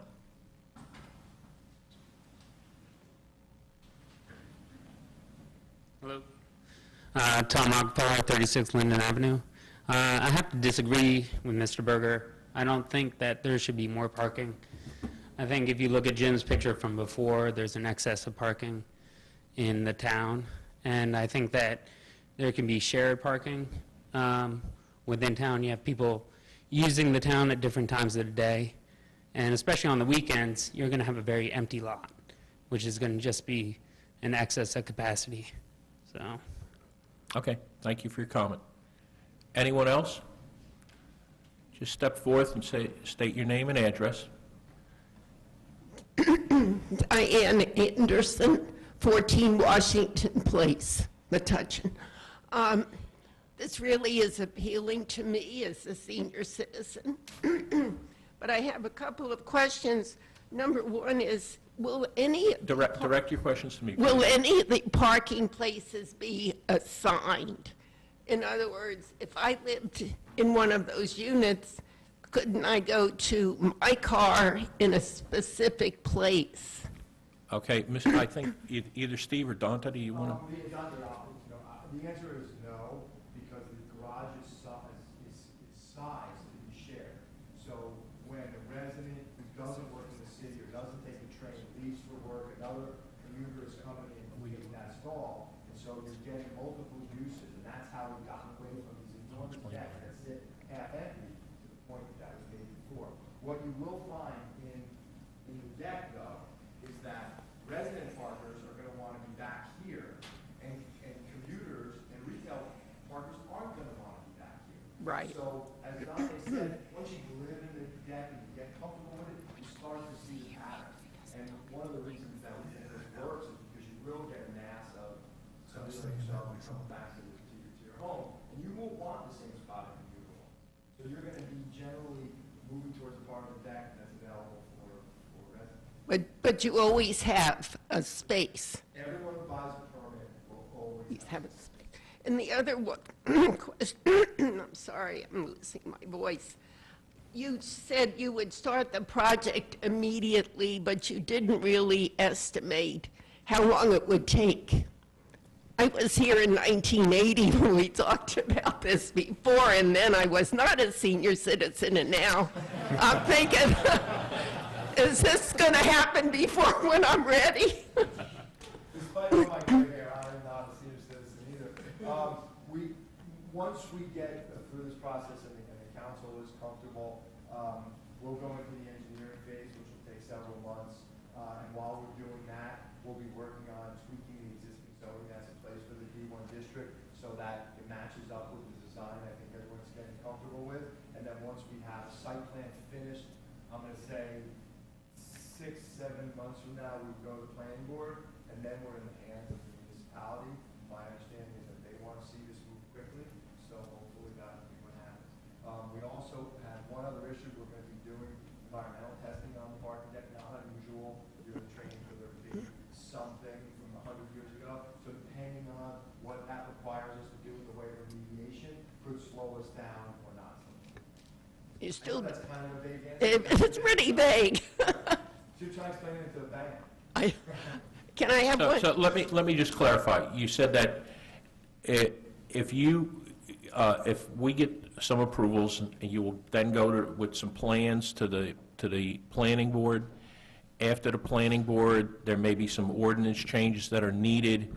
After those are done, and at the same time, you'll be doing environmental work, and then hopefully next spring, summer, you're approved and ready to start going.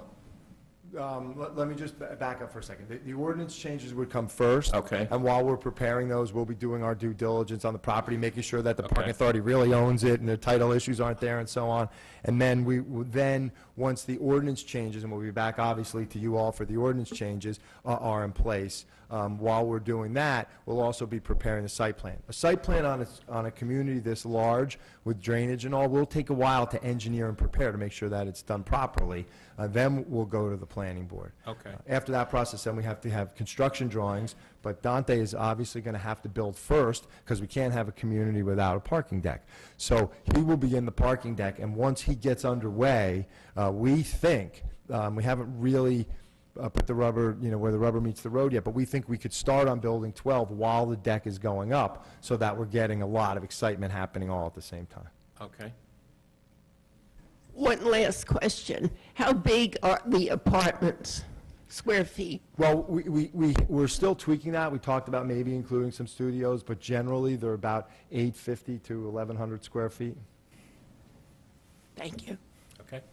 Anyone else? Well, I just wanted to just say one thing about the question.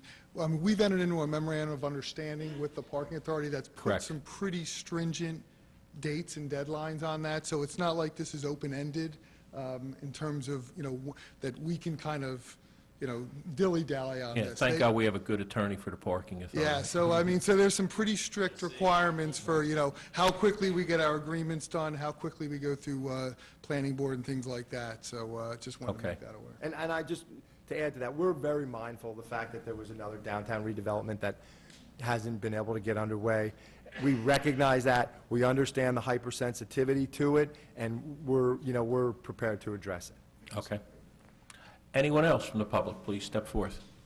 Robert Russo, 215 Columbia Avenue. I just want to bring up the Red Bank building that you guys built and the comment you made. I really think that something like that would actually work here. The problem I always find with builders is when they say they're going to build something that fits in with the town.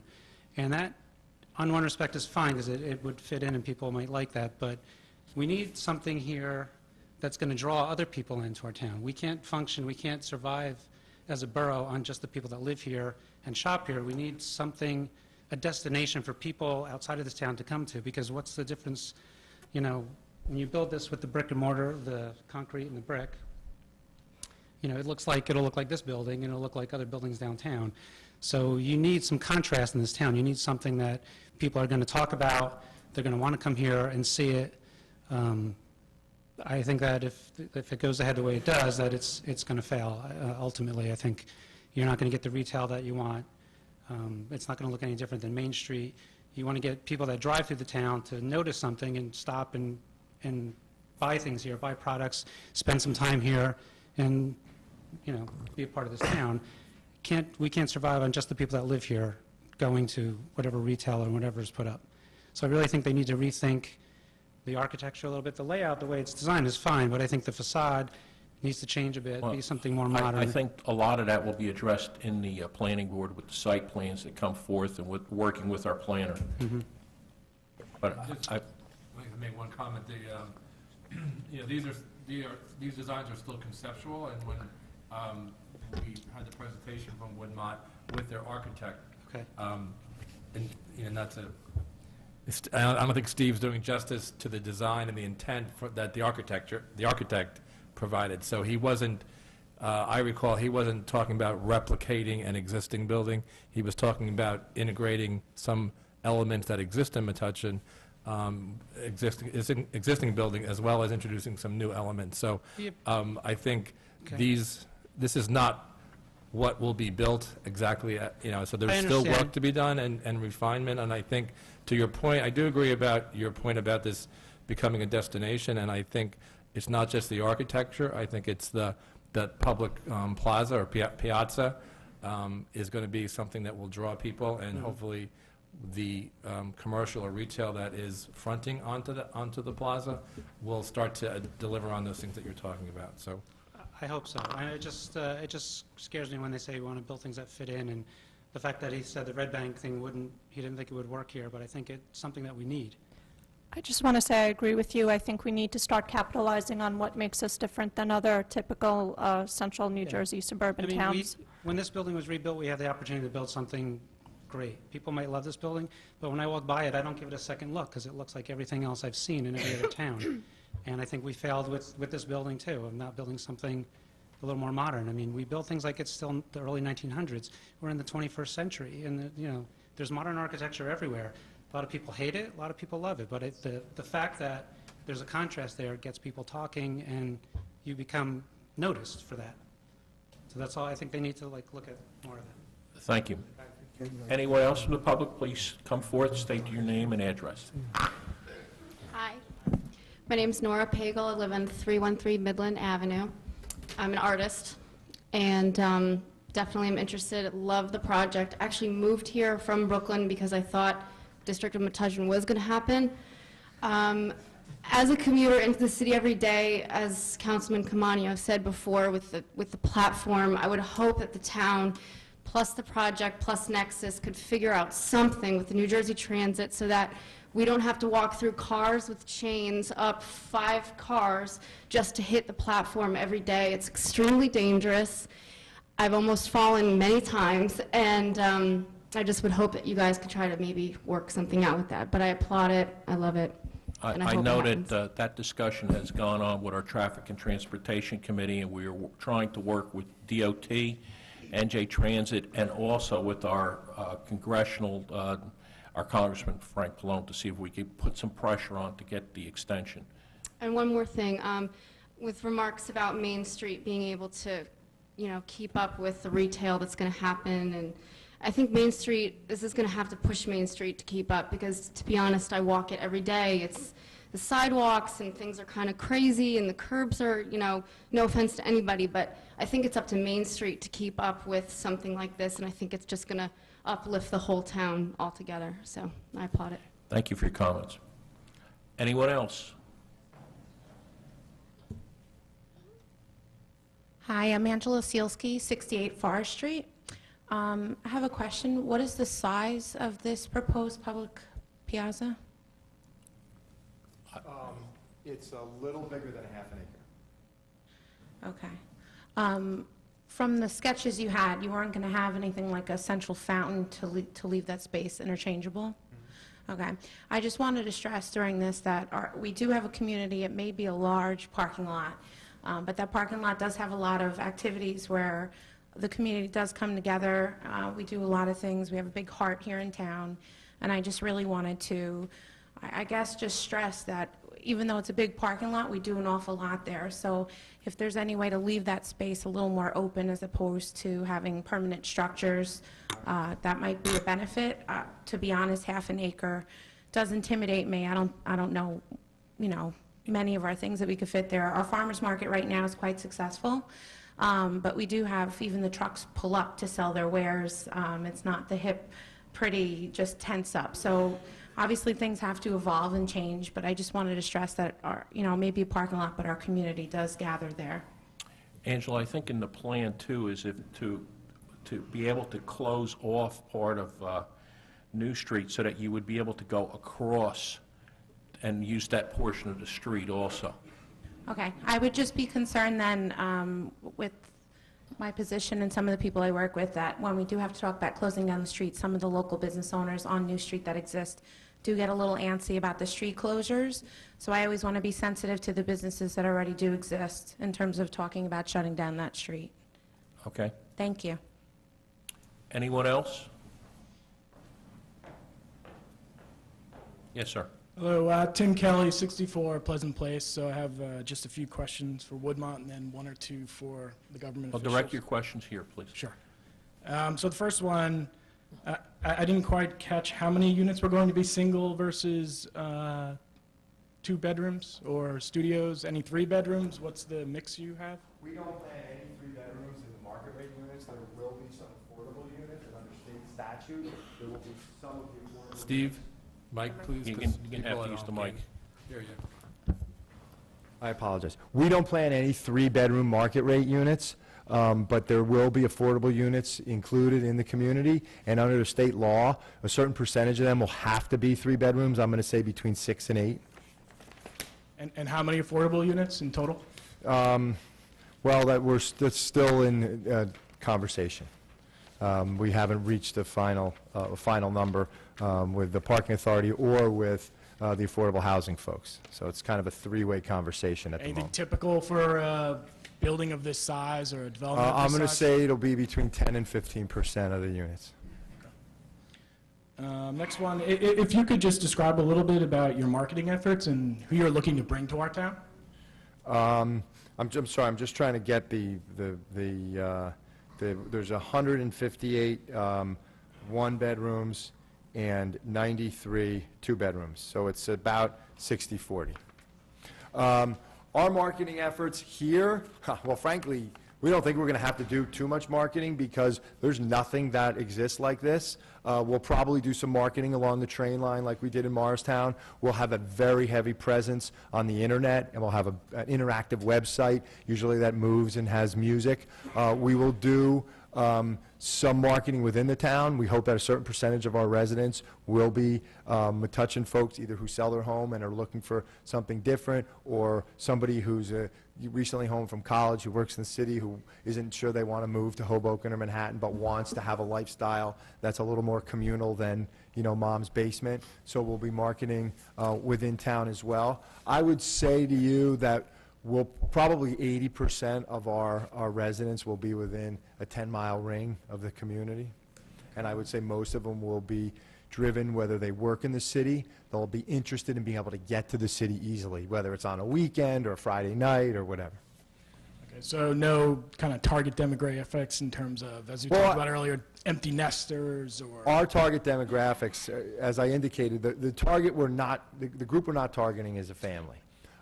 So we're definitely will be targeting young professionals, but we're not out leafleting young professionals. You know, our website will have sort of a hip young feel because that's what you need when you're doing something different that doesn't exist in the area right now. But we'll also be, you know, there'll be lifestyle shots that will probably show some empty nesters walking along Main Street or hanging out by the pool, because those are two demographics that we have seen in this type of community and we think we'll continue to see. That's helpful. Just next question I had, one of the comments earlier was that we want to develop the site in part to increase ratables, so increase, you know, tax revenue for our town. Any models that you have in terms of what you're projecting the No, we have not modeled it. We would have to, and we're going to do that for the planning board. We're going to dig in a little bit to what the tax rate is and what our values would be here. I'm really hesitant because I know we're on TV to throw out a per unit number, but I have a pretty good idea in mind, and we can have that conversation later. But we'll certainly drill down on that for our planning board presentation. And then just another question for the town, in that this will add obviously a fair number of apartment units to the downtown area. Is there any plan in terms of a maximum limit in terms of density that we want to see in downtown? Because this will add 250.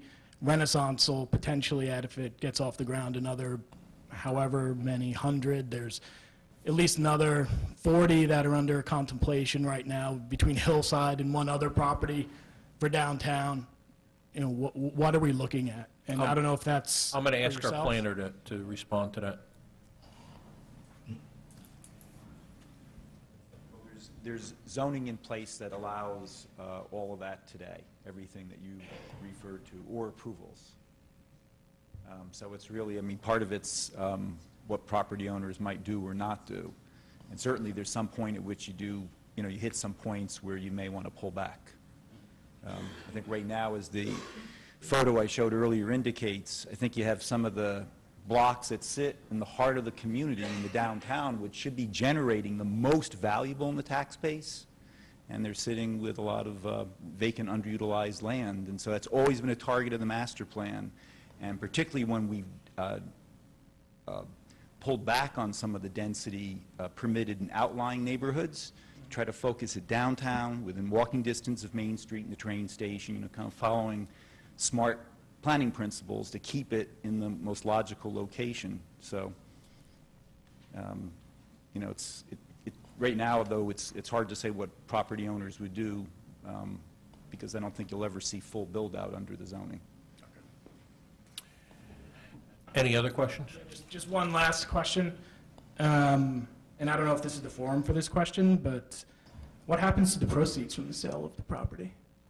The proceeds will go to the parking authority, and just as now the parking authority helps to create, I think it's 7 to 8 tax points of relief to the taxpayers of Metuchen. So anything extra would then help to either do improvements. I know that the council president and I have talked. We have a traffic circulation plan that was done, I believe, 4 years ago, which we could put some of that money into doing some of the intersections to improve our traffic flow.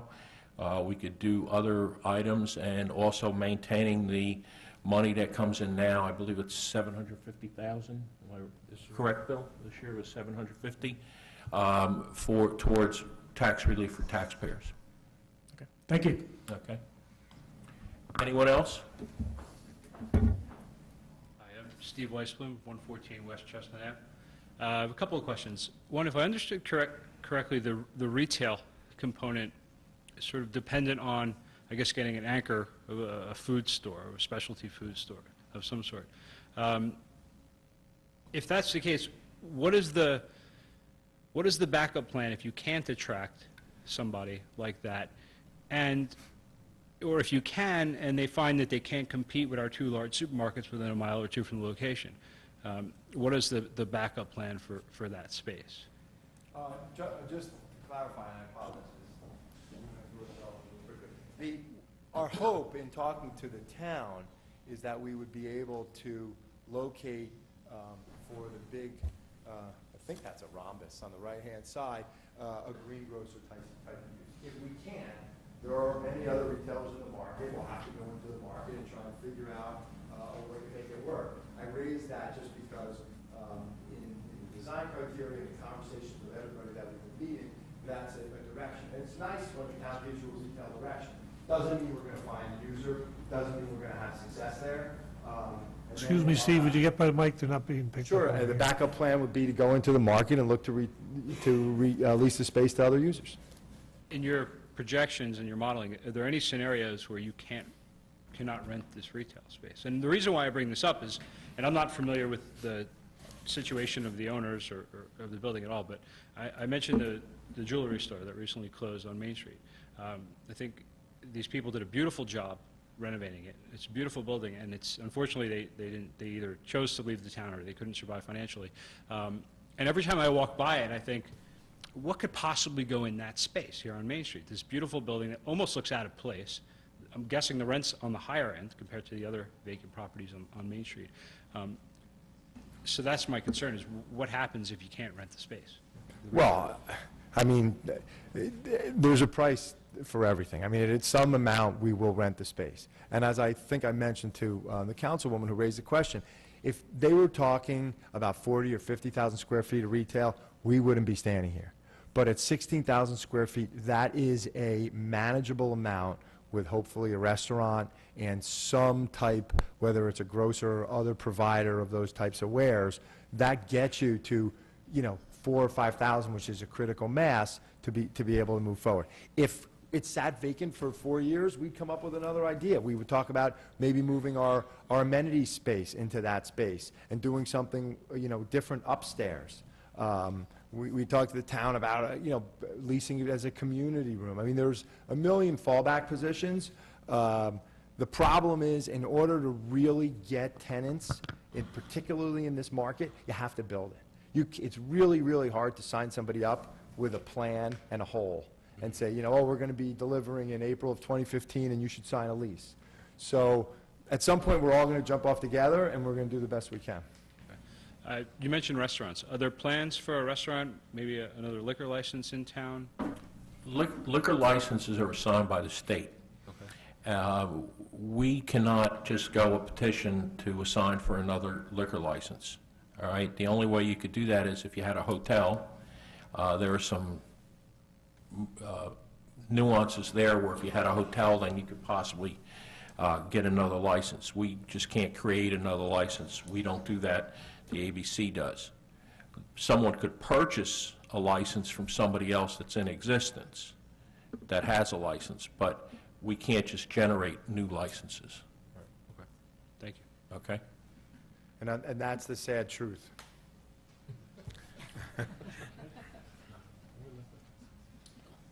Hi, Tom Rockefeller, 36 Linden Avenue. I just have a follow-up question to Tim's about the sale of the property. What type of analysis was done to determine whether it should be leased or sold to Woodmont?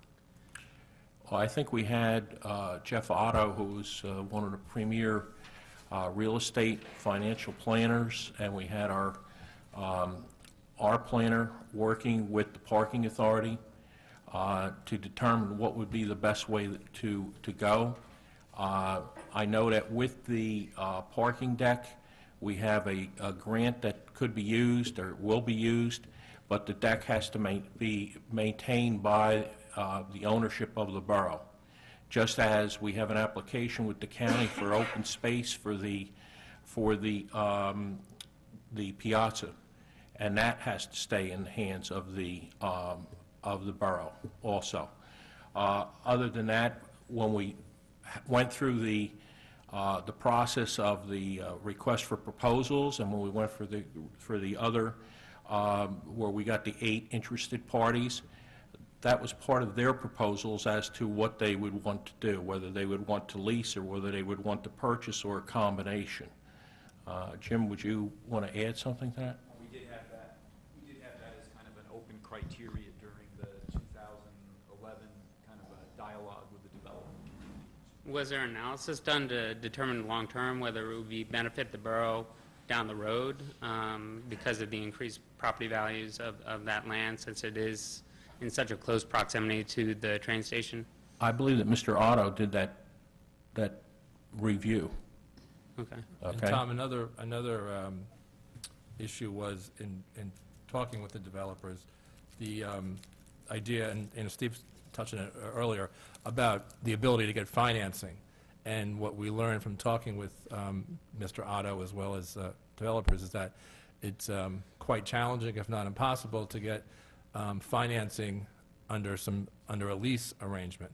So to the idea of wanting to be able to actually make this happen, that was a factor in looking at should that property for the residential development be a purchase or a lease. And there's also an issue that potentially when you take what is public property and if it's leased for a private use, such as a residential unit, there could be some, some tax liability, and it gets into some other issues that, again, would sort of make it less attractive, like it make the lease of that property a less attractive option. And then some folks also thought, like, well, does Metuchen want to wind up being a landlord, at the end of this lease? So those were, I think, all of the various aspects of that question about, do you sell the property or lease the property? Aren't we assuming the ownership of the deck after a certain amount of time? Right, so but the deck, a parking deck is a public use, right? So it's a little bit different than a residential use, which is more of a private one. So even though it's the same piece of property, the parking lot, the use of a public parking deck is treated differently than the residential part, which is sort of considered private use. So it's kind of complicated, but these are various issues that had to kind of get addressed and weighed. And Steve, I don't know if I'm representing that correctly, or Well, I mean, I think with the deck, it's totally different. I think you should really look at it as that Nexus is building the town a deck, and they're sharing in the cash proceeds for 30 years, and then it's your deck. It's just a way for the municipality to finance the construction of its deck. I know of no business models where anybody has built residential units that would revert back to the town. The only way I think you could ever even finance it would be with a 99-year lease, which is well, it would just be a land lease. I mean, much like like in Brooklyn where they built the arena, they leased that space, from the train station and stuff. So it would just be a lease arrangement, not necessarily so you don't get up the ownership of the land necessarily, which has an intrinsic value and will increase over time. Right. You maintain that, and then you could just lease the space in a long-term lease, which is amenable to you as well. We could, but then we wouldn't pay any real estate taxes.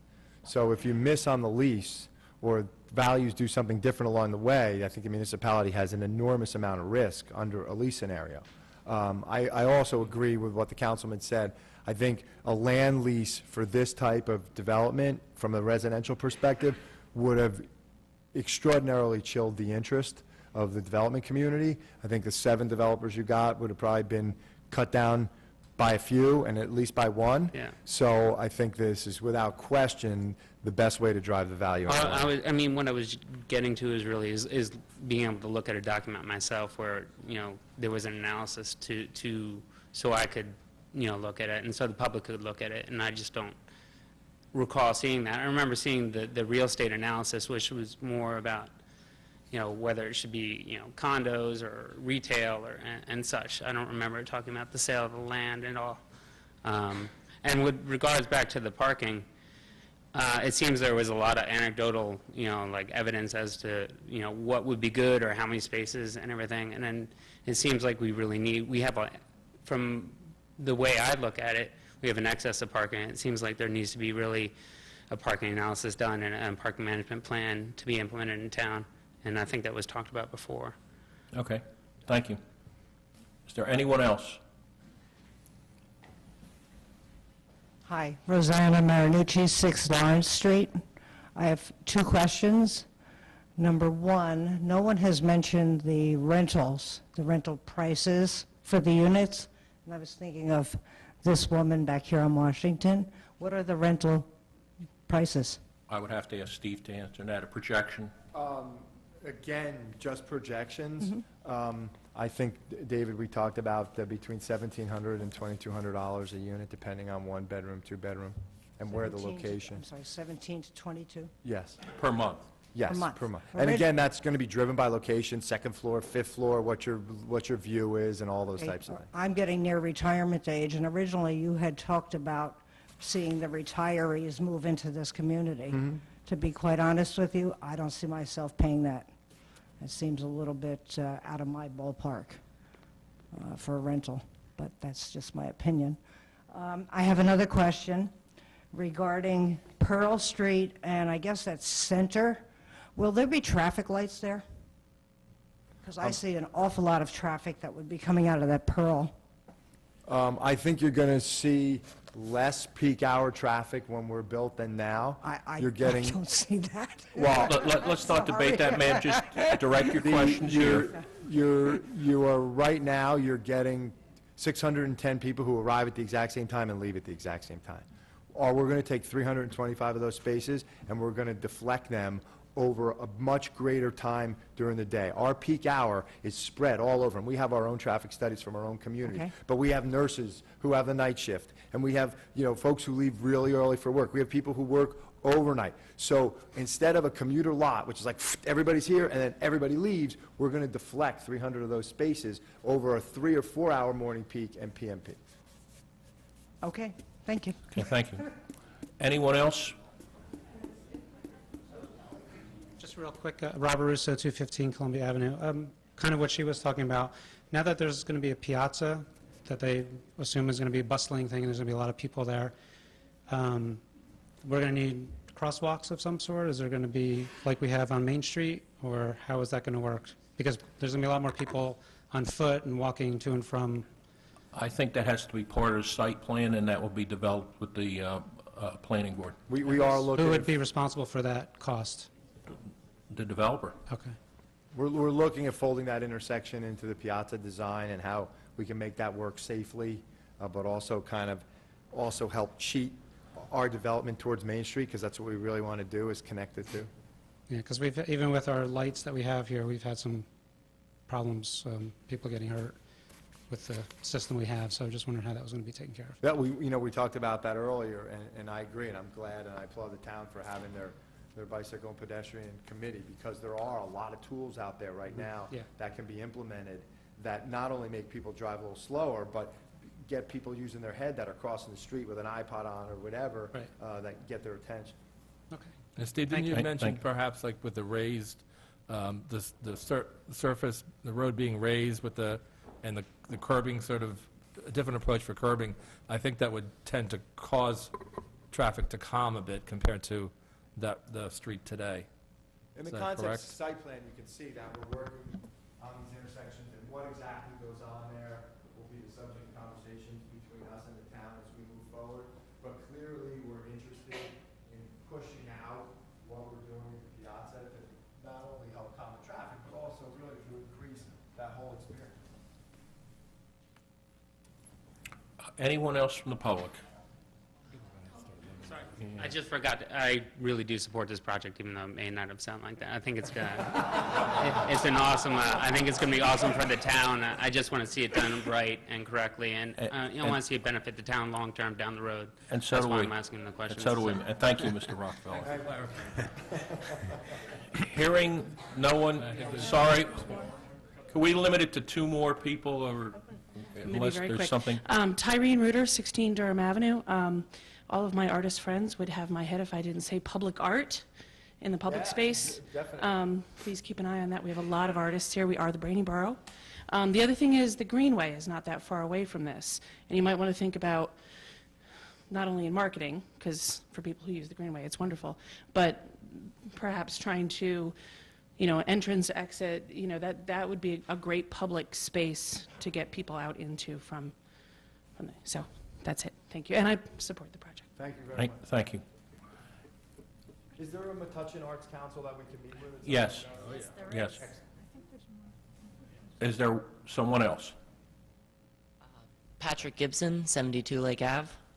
I think this is a really exciting project, just from an urban development standpoint in terms of bringing shared space into Metuchen and helping to re-densify and revivify the urban core that we have. But I would hope that the council would consider it as part of a broader effort outside this development, a broader effort that includes the development of the Pearl Street lot to help kind of re-densify and bring a bit more modern urbanism into the town. Has there been any discussion on that front amongst the council? Well, I think our planner had said that He's shaking his head. it fits with our master plan. We could only look at the proposal that's come forth for this particular area, this particular property. We know that our planner has been working with other groups and other developers, and we have a master plan. And Jim, if you want to react to that. I think that's exactly the idea. This is not about a single project. This is about placemaking throughout an entire downtown town center, neighborhoods surrounding it, a sense of place for everybody in town. I mean, if we do our job right with creating the town squares we heard from lots of people over the past few years, I think it's the public space, everybody yearning for in their heart, what's at the heart of town. But we can't stop there. It's also about creating other public spaces that you can walk to and activate, basic cleanup on Main Street, a whole variety of things. And I think then you'll see a whole bunch of other improvements and reinvestments catalyze from that. But this is sort of an anchor project in many ways. Thank you. Anyone else?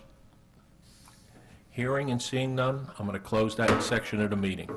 Thank you all who participated in the public section. Council President?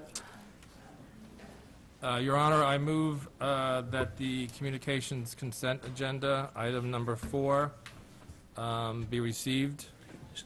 It's a move. Is there somebody to second it? I'll second. Okay, second. All in favor? Aye. Aye. Opposed? Your Honor, can we just give it a minute? Yeah, I'll tell you this. Let's take a 2 or 3 minute recess break. Is that possible? Can you move for that? I can make a motion? Yeah. Make a motion that we take a 5-minute recess. Is there a second? Second. All in favor? Aye. I'm sure you want the secretary.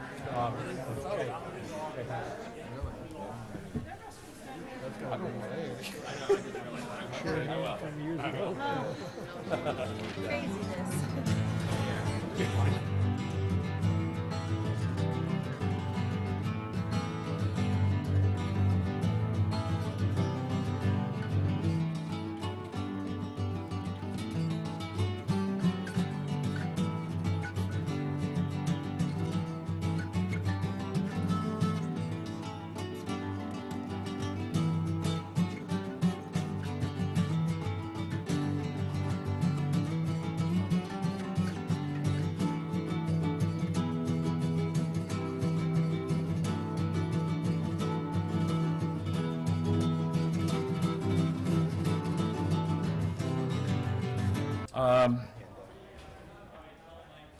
We're at that point Well, first, I'd like to reopen the meeting. Can I have a motion? Make a motion to reopen the meeting. Is there a second? Second. All in favor? Aye. Aye. Opposed? Okay. All right, we're at that point where we have council reports. Council President Muldoon. I have no report. Okay. Okay. Councilman Wallace. Thank you, Your Honor. The Recreation Commission, I'll have a more detailed list at the next meeting of all the events coming up. They had the bowling thing last Sunday, or 2 Sundays ago. The daddy-daughter dances are going to be March, I forget the date, so I'll have all the exact dates next time. It was a little mixed up in the meeting this month. Okay. Some confusion, so, and I couldn't make it when they changed things. The Traffic and Transportation had a visitor come and spend a lot of time with us. Keep Middlesex Moving, Bill Neary from East Brunswick, who heads it, was there. Talked about many of the things that we've talked about in the past in regards to the flags at the cross intersections and that. And when we had that special meeting in late February, they will have people from that organization here to talk to help us out. And that's all I have. Thank you. Councilwoman Rasmussen? Okay. The Youth Services Board met and they reorganized with Karen Esposito being elected as chair, Irene Morris-Nan as coordinator, and Steve Kitsko as treasurer. We welcome new members Lorraine Piero-Calavito and Mort Simpson. We will be working on a new website to bring information to the public, such as resources for people with addictions, programs that we are presenting to inform parents how to keep their children safe from drugs and underage drinking, and how people can get involved in our fundraising events. Mort Simpson will be spearheading the website project. Also, a banner is going to be hung across Main Street in February to raise awareness of the dangers of marijuana use. And the banner is being designed by the Youth Services Board young people. The Shade Tree Commission also reorganized with Tracy Gelber being elected as chair. And the Shade Tree Commission will be applying for a Green Communities grant to assist in supporting our existing community forestry program. The grant award will be up to $3,000. I would like to also remind the public about our Tree of Life program, where we will memorialize an event by planting a tree and documenting the event on our plaque in the lobby in Borough Hall. The cost is $275. And I would also like to say that St. Francis School recently donated funds to plant 3 trees in memory of Bob the Crossing Guard. The Development Commission will be embarking on a project to canvass other towns that have a development district and implement a plan of our own to improve the downtown area with targeted development and business ideas. When we have done the research and see what is working in other towns similar to ours, we will present the findings to the mayor and the council. The Environmental Commission met, and Mark Herzberg was reelected as chair. We also had a student visitor from Rutgers, a watershed ambassador named Elise Folidare. She is willing to help us with cleanup of Edgar Woods in the area that is being used for outdoor learning by the science classes at Edgar School. Problems are storm water erosion, illegal dumping, creating hazards, and the storm damage over the last few years. She has access to groups at Rutgers who will volunteer time to come and help. We will be applying for a Sustainable New Jersey grant to restore the area. We will also be applying for a grant from the Edison Wetlands Association to promote access to and delineate the metes and bounds of the Dismal Swamp as it pertains to Metuchen. And one other thing I would like to include in my report is June bug. I had heard, I guess, rumors that nothing was really moving on June bug this year. The person who headed up Junebug stepped down to embark on another project, very important project that she was interested in. And right now there is a void in the leadership of Junebug. I have gotten a commitment just this afternoon from one person who is willing to be a co-chair of Junebug, and I would like to reach out to the community and ask anyone who is interested in co-chairing Junebug to please send me an email at my email address at the Borough, drasmussen@metuchen.com. You can go to the website and find it there. Please think about donating time to the community to make sure that this worthwhile event occurs this year. Thank you very much. That is my report. Okay, Councilwoman Insero. The Senior Citizens Commission met in December, and it was followed by their annual holiday dinner. Their next meeting is next month, and in February, this center will provide tax preparation for residents on Tuesdays and Thursdays in conjunction with the AARP, with volunteers that are trained by the AARP, doing taxes online at the center using computers that are donated for this purpose, just for that time. And people should call the center to make an appointment. The Chamber of Commerce Board met 2 weeks ago. I'm the liaison there, and I'll be meeting also with the Metuchen Farmers Market next week to talk about the upcoming season. Their next meeting is February 5th. That's great news about the Junebug co-chair that you got, Councilwoman. I might also add that the previous chairperson and I, Linda Lestelle, and I were kicking around some ideas today, and since planning has to start in February, we thought that perhaps if the only way that this event is going to happen is with a co-chair, having two co-chairs, that maybe if this person has a friend outside of town who's a supreme organizer, you know, maybe the other co-chair doesn't necessarily have to live in Metuchen to do it. Just to throw that out there, just to think more widely. And also the people in charge don't have to be artists, they just have to be organizers, which is another. No, that sounds really good. I was speaking to some people, and there are people that are willing to work on it, but they don't want to chair. And the problem is because no one is chairing or co-chairing, no meetings are occurring. So Right. actually nothing is happening. So I was very concerned about it and kind of just jumped into it to see if I could help out. Right, okay. Yesterday was the 6th annual Martin Luther King Memorial Breakfast, sponsored by the Chamber of Commerce and also the YMCA of Metuchen, Edison, Woodbridge, and South Amboy, and the New Hope Baptist Church and the Second Baptist Church with Eric LeGrand. I went, as well as most people who were just in this room, and it was really inspirational, and I'm glad I went. And also last week, this is not an official liaison appointment, but I attended the meeting of the bike walk group at the old Franklin Schoolhouse, and it ties into a lot of what we discussed tonight with development at Pearl Street and anything else that happens in town. They had Jerry Freed come and speak, the former mayor of Montclair, and he came and spoke about the complete streets concept. And what complete streets basically means is all streets for all users when you're looking at road projects, whether they're new streets or redesigned streets.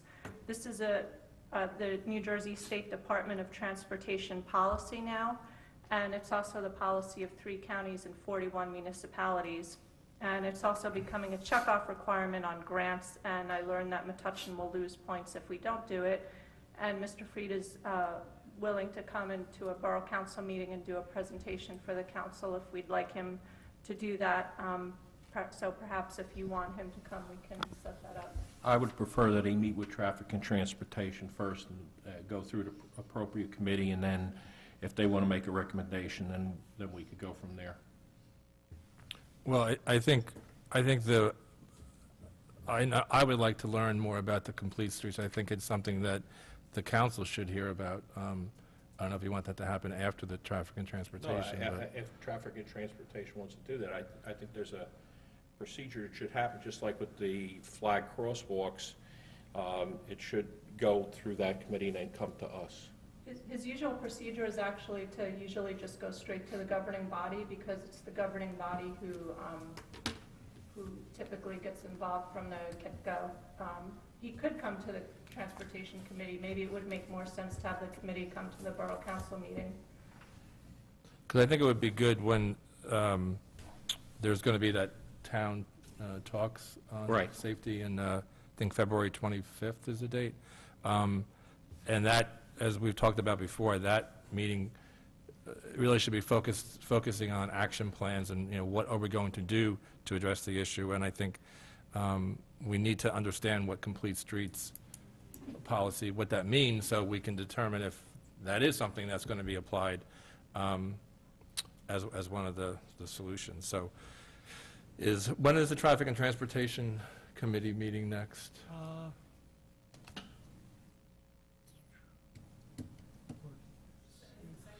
Yeah, second Wednesday, 13th maybe? Or Of February. 14th. All right. Well, I mean, February. I'm fine. Might be Valentine's Day, as a matter of fact. all right. Well, I mean, I'm fine if I think you're probably right about the procedurally that it should go to that group, but. Well, I'm not saying that I'm opposed to having them here, but I think that our traffic and transportation group, we've tried to re-energize that, and I don't want to just bypass them with recommendations that, you know, they could look at and then bring forth, and if they want to bring them in, then after they meet with them, then we can bring them in. You think he would be willing to come to 2 meetings? Is that? I can check with him. He works for Voorhees. He works for the Transportation Okay. Center down at Rutgers. So he does this now for a living, actually. The website, if anyone at home wants to look this up, is njbikeped.org. And as I said, 3 counties and 41 municipalities have done this.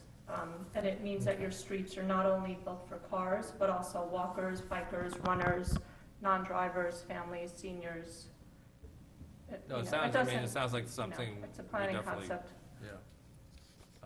All right, so let's see if he can Sure. go that route. Okay. And that's my report. Okay. Councilman Griselle? I had previously reported some months ago that St. Luke's had opened a wonderful gallery called Nails in the Wall Gallery, which is a space for featuring various artworks. Jay Muldoon, Allison, and I attended the opening of a wonderful program on a Saturday called Contemporary Icons. It will be running at the St. Luke's Gallery through May 15th. I'd recommend that everyone attend and support it. Cable and Technology will be meeting Thursday night, and our special guests will include our mayor and council president, and I will report on that meeting at our next council meeting. That's all I have, Mayor. Thank you. Councilman Camarena, you're used to going first, now you're last. I know how quickly you fall. EMS met last week and discussed routine business. They do have their annual fund drive going on through the mail, so people should watch out for the brochure in the mail. I know I got mine the other day, and I'd ask people as they go through their charitable giving to keep in touch with First Aid in mind.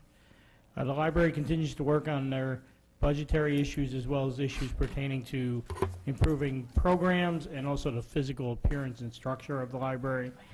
The pool commission met last week, and although I wasn't able to get there because of a conflict in meetings, they did approve the rates for this coming summer, which I think we have on the agenda tonight. And I would like to remind residents that tomorrow night's Board of Ed meeting is an important meeting. There's a discussion about whether or not they should move the Board of Ed elections to November. Whether you support it or don't, I think it's important that residents participate and hear what the board has to say, and that's all I have. Okay, thank you. Dennis, do you have any report? No, I haven't. Bill, do you have any report? Yes, Mayor, briefly. Trying to get information on the reconstruction, or I guess the construction on Lake Avenue and Highway 27 bridge from State DOT, and also from the contractor. I do receive notices frequently. Unfortunately, usually the information is not correct. The demolition of 3 of the spans was supposed to have started on Monday. That has not happened to my knowledge, and is supposed to continue through the week. My guess is that the demolition will start sometime in the near future, and that it will probably go into the following weeks. After the initial 3 spans are demolished, then there will be installation of silt fencing, and sheeting will be installed, and the approaches will be demoed. So hopefully we'll see some real work over there in the near future. Well, they have succeeded in screwing up traffic, so, I mean, we should give them that. Well, they have to do that for a while, just to aggravate people, and then they start work. I'll try to keep you informed as much as possible. Unfortunately, this is going to be a long project, but I'm hoping that they will start in earnest soon. They've been working this past week every day. Yeah, it seems to have picked up. Okay. They're making their temporary road down the hill to get their big machines down there. They cut some of the surface. So I know this past week they, You'll know when they start driving the sheet pile. Yep. yeah. Okay. You'll know. Is there anything else, Bill? No, that's all I have. Okay, I'll be brief. I have a couple ivitems. First, the fire department. You'll notice that we'll be appointing 2 new members to the fire company. We welcome them, Gunther Guerrera and Matt Rivalry. Always good to have new volunteers working there. Regarding the Martin Luther King, on Sunday, I was privileged to attend to be the keynote speaker at the New Hope Baptist Church celebration of Dr. King's life and legacy, and the question was, where do we go from here? It was a stimulating time and a great program. I also was at the breakfast on Monday, the 21st, and enjoyed Eric LeGrand, and in fact, with the superintendent of schools, we've invited Eric to come to the high school and speak to high school students, so we're hoping that that could be arranged in the very near future. The METV has an announcement. METV is pleased to announce the addition of a new distribution platform for its content. We're now unloading programs to YouTube at Metuchen TV. METV is now available on Cablevision on Channel 15. Our Borough website will find streaming broadcasts via the internet, video on demand services, and all programs produced by METV. Council meeting video on demand with topic search and sortable functionality.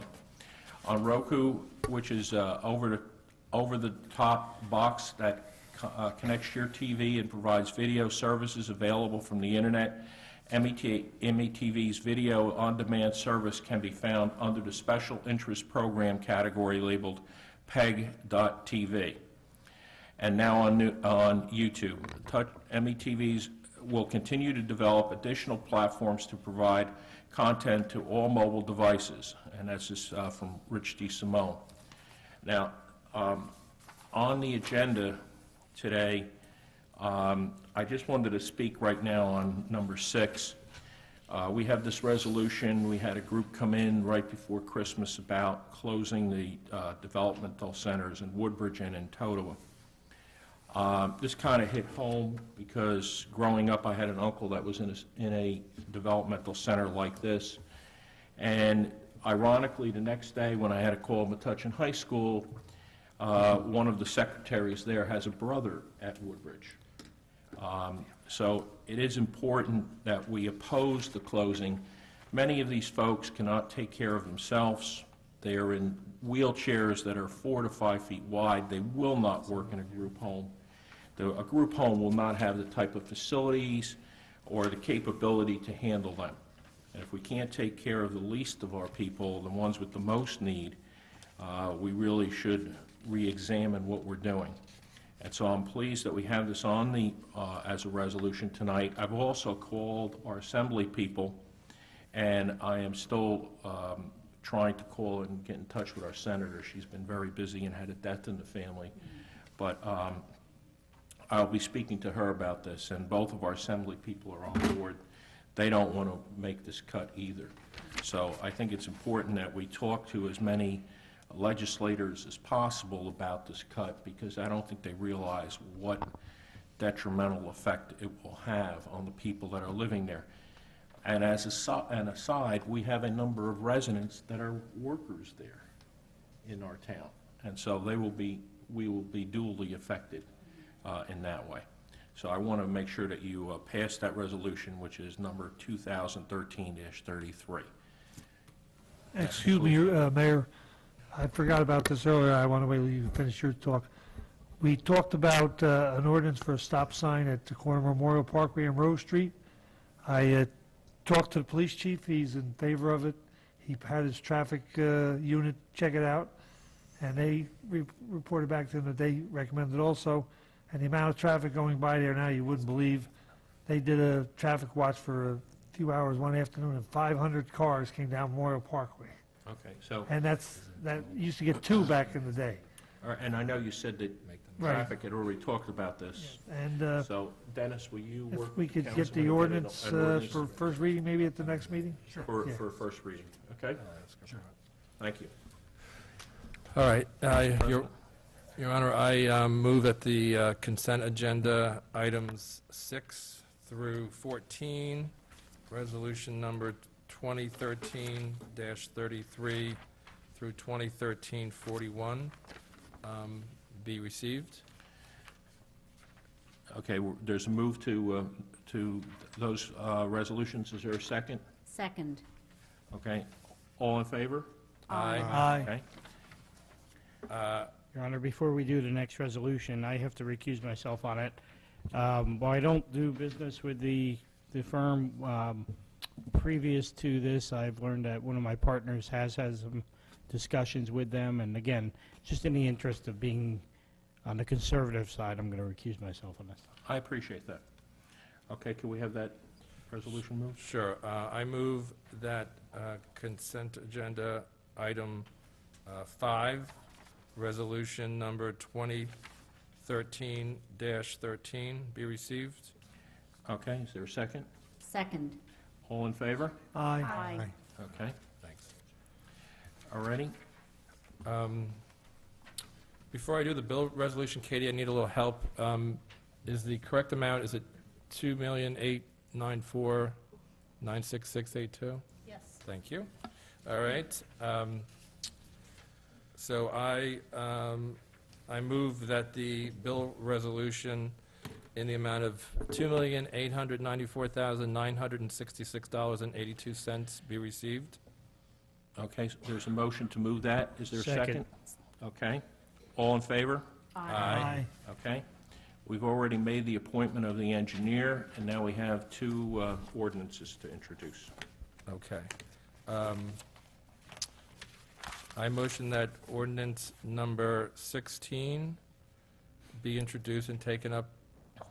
I'm sorry. Thank you.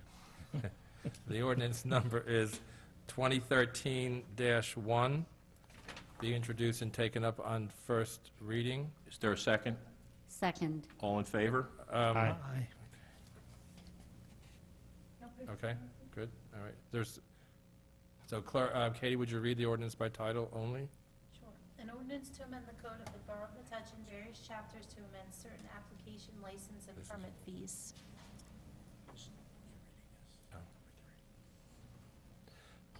Okay, motion that ordinance be passed on first reading, published according to law, and public hearing set down for. February 4th. Is there a second? Second. This is a roll call. Councilman Camerano. Yes. Councilman Grazel. Yes. Councilwoman Insero. Yes. Councilwoman Rasmussen. Yes. Councilman Wallace. Yes. Council President Muldoon. Yes. Okay, the motion carries. A motion that ordinance. Actually, Is it before I do that? Yeah, Okay.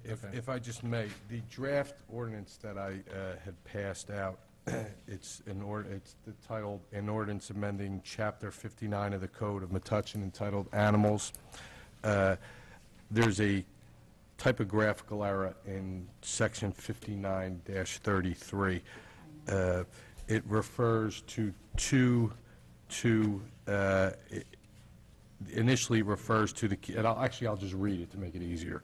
The keeping of more than 4 cats and/or 4 dogs of licensing age without written permission of the Secretary of Board of Health upon the showing of good cause shall be prohibited.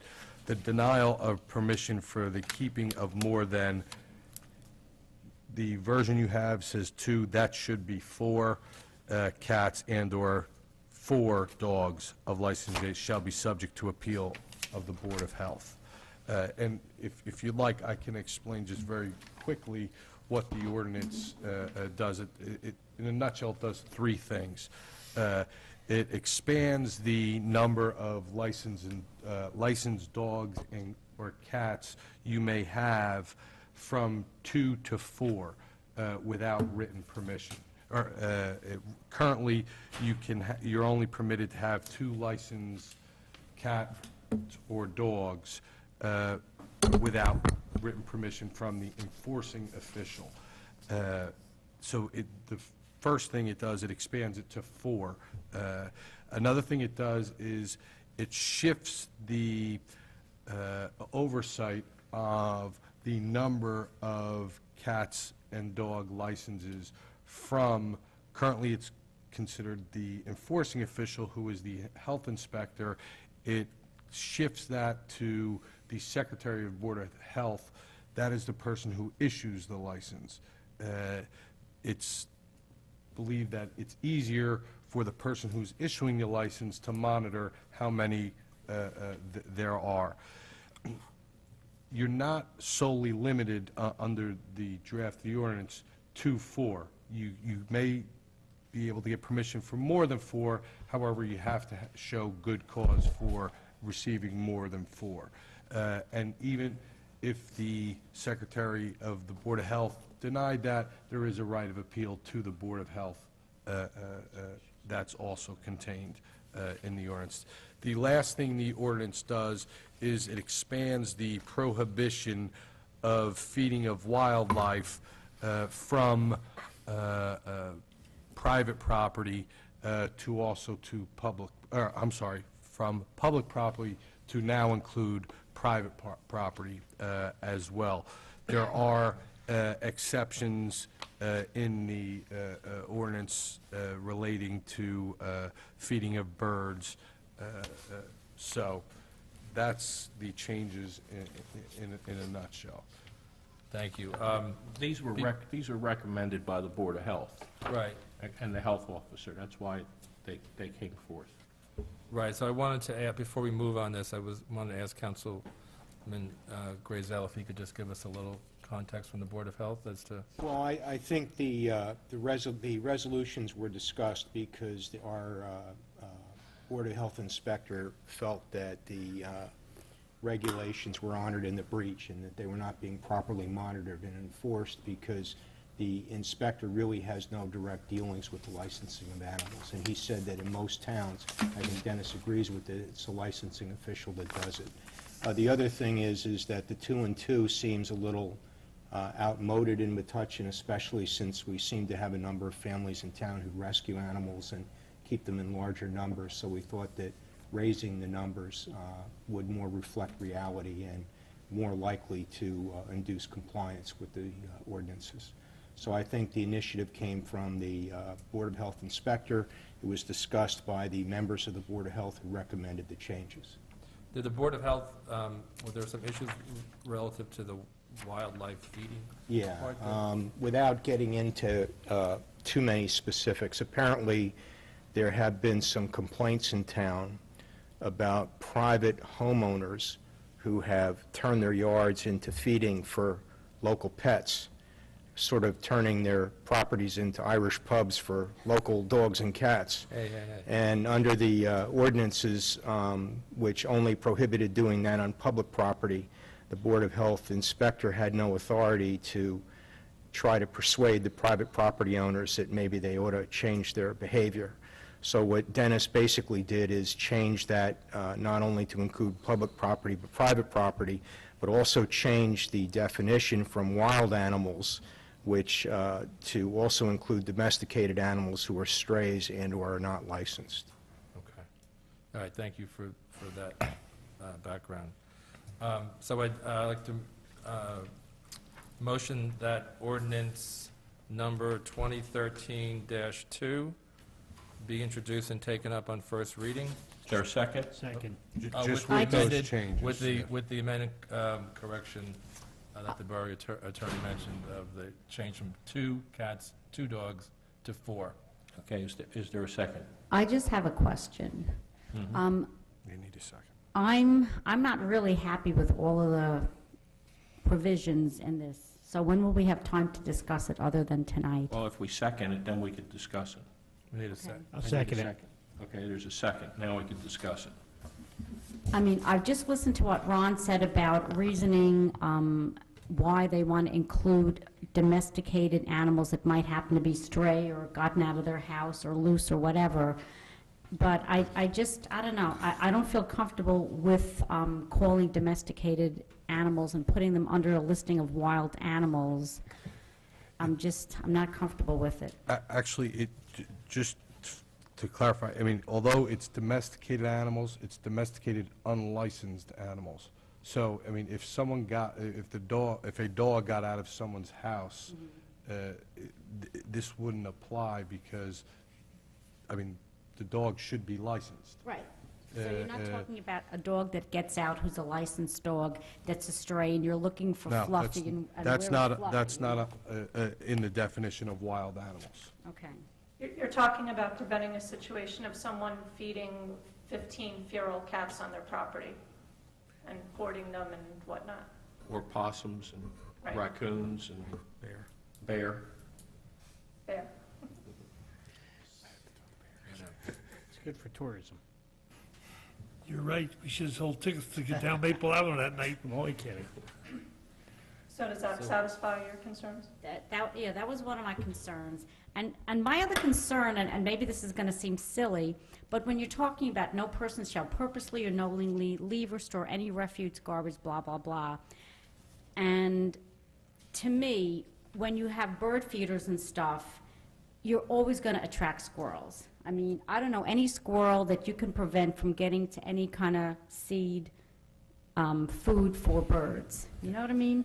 And I'm just worried that people are going to get a ticket or a violation when a smart squirrel can figure out how to get into and bring all his buddies to the bird feeder.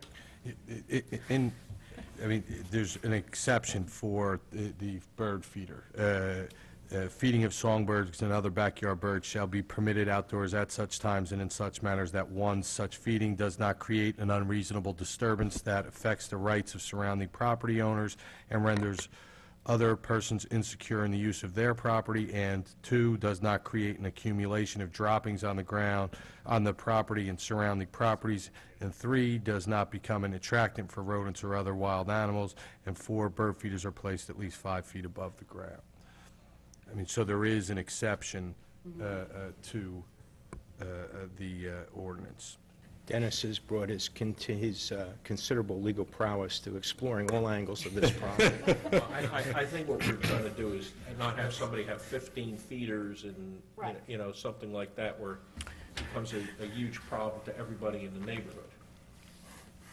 Thank God it doesn't seem like it's happening in my neighborhood, but I feel for people that it is happening in their neighborhood. And there is some discretion in provided within the ordinance that, I mean, if someone were violating, as you say, in feeding too many birds and there was a problem with squirrels, someone would have to complain for the inspector to go out. The inspector would then, I mean, review the situation and provide the person with an opportunity to, I mean, take it, exactly.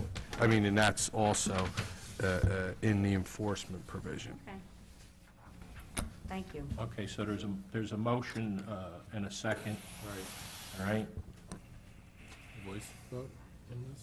You have to ask, I have to read the title. I have to read by title You first. Sorry, you have to ask her to read the title. Kay, would you please read the ordinance by title only? An ordinance amending Chapter 59 of the Code of the Borough of Metuchen entitled Animals. Okay, can you move it and then we'll... We need a voice vote. Yeah, we should have done the voice. Oh, I thought we did do a voice vote. No, it was only a motion and a second. All in favor? Aye. Opposed? Okay, and the title's been read. All right, so motion that ordinance be passed on first reading, published according to law, and public hearing set down for... February 4th. Thank you. Is there a second? Second. Okay. Roll call vote? Councilman Camerano. Yes. Councilman Grazel. Yes. Councilwoman Insero. Yes. Councilwoman Rasmussen. Yes. Councilman Wallace. Yes. Council President Muldoon. Yes. Okay, I'm going to open it to the public for any comments, questions. I guess we cleared the house. Hearing none, I'm going to close that section of the meeting. Motion for adjournment? Is there a second? Second. All in favor? Aye. Thank you for a very good meeting tonight. Thank the public for coming out. Tom, see you Thursday.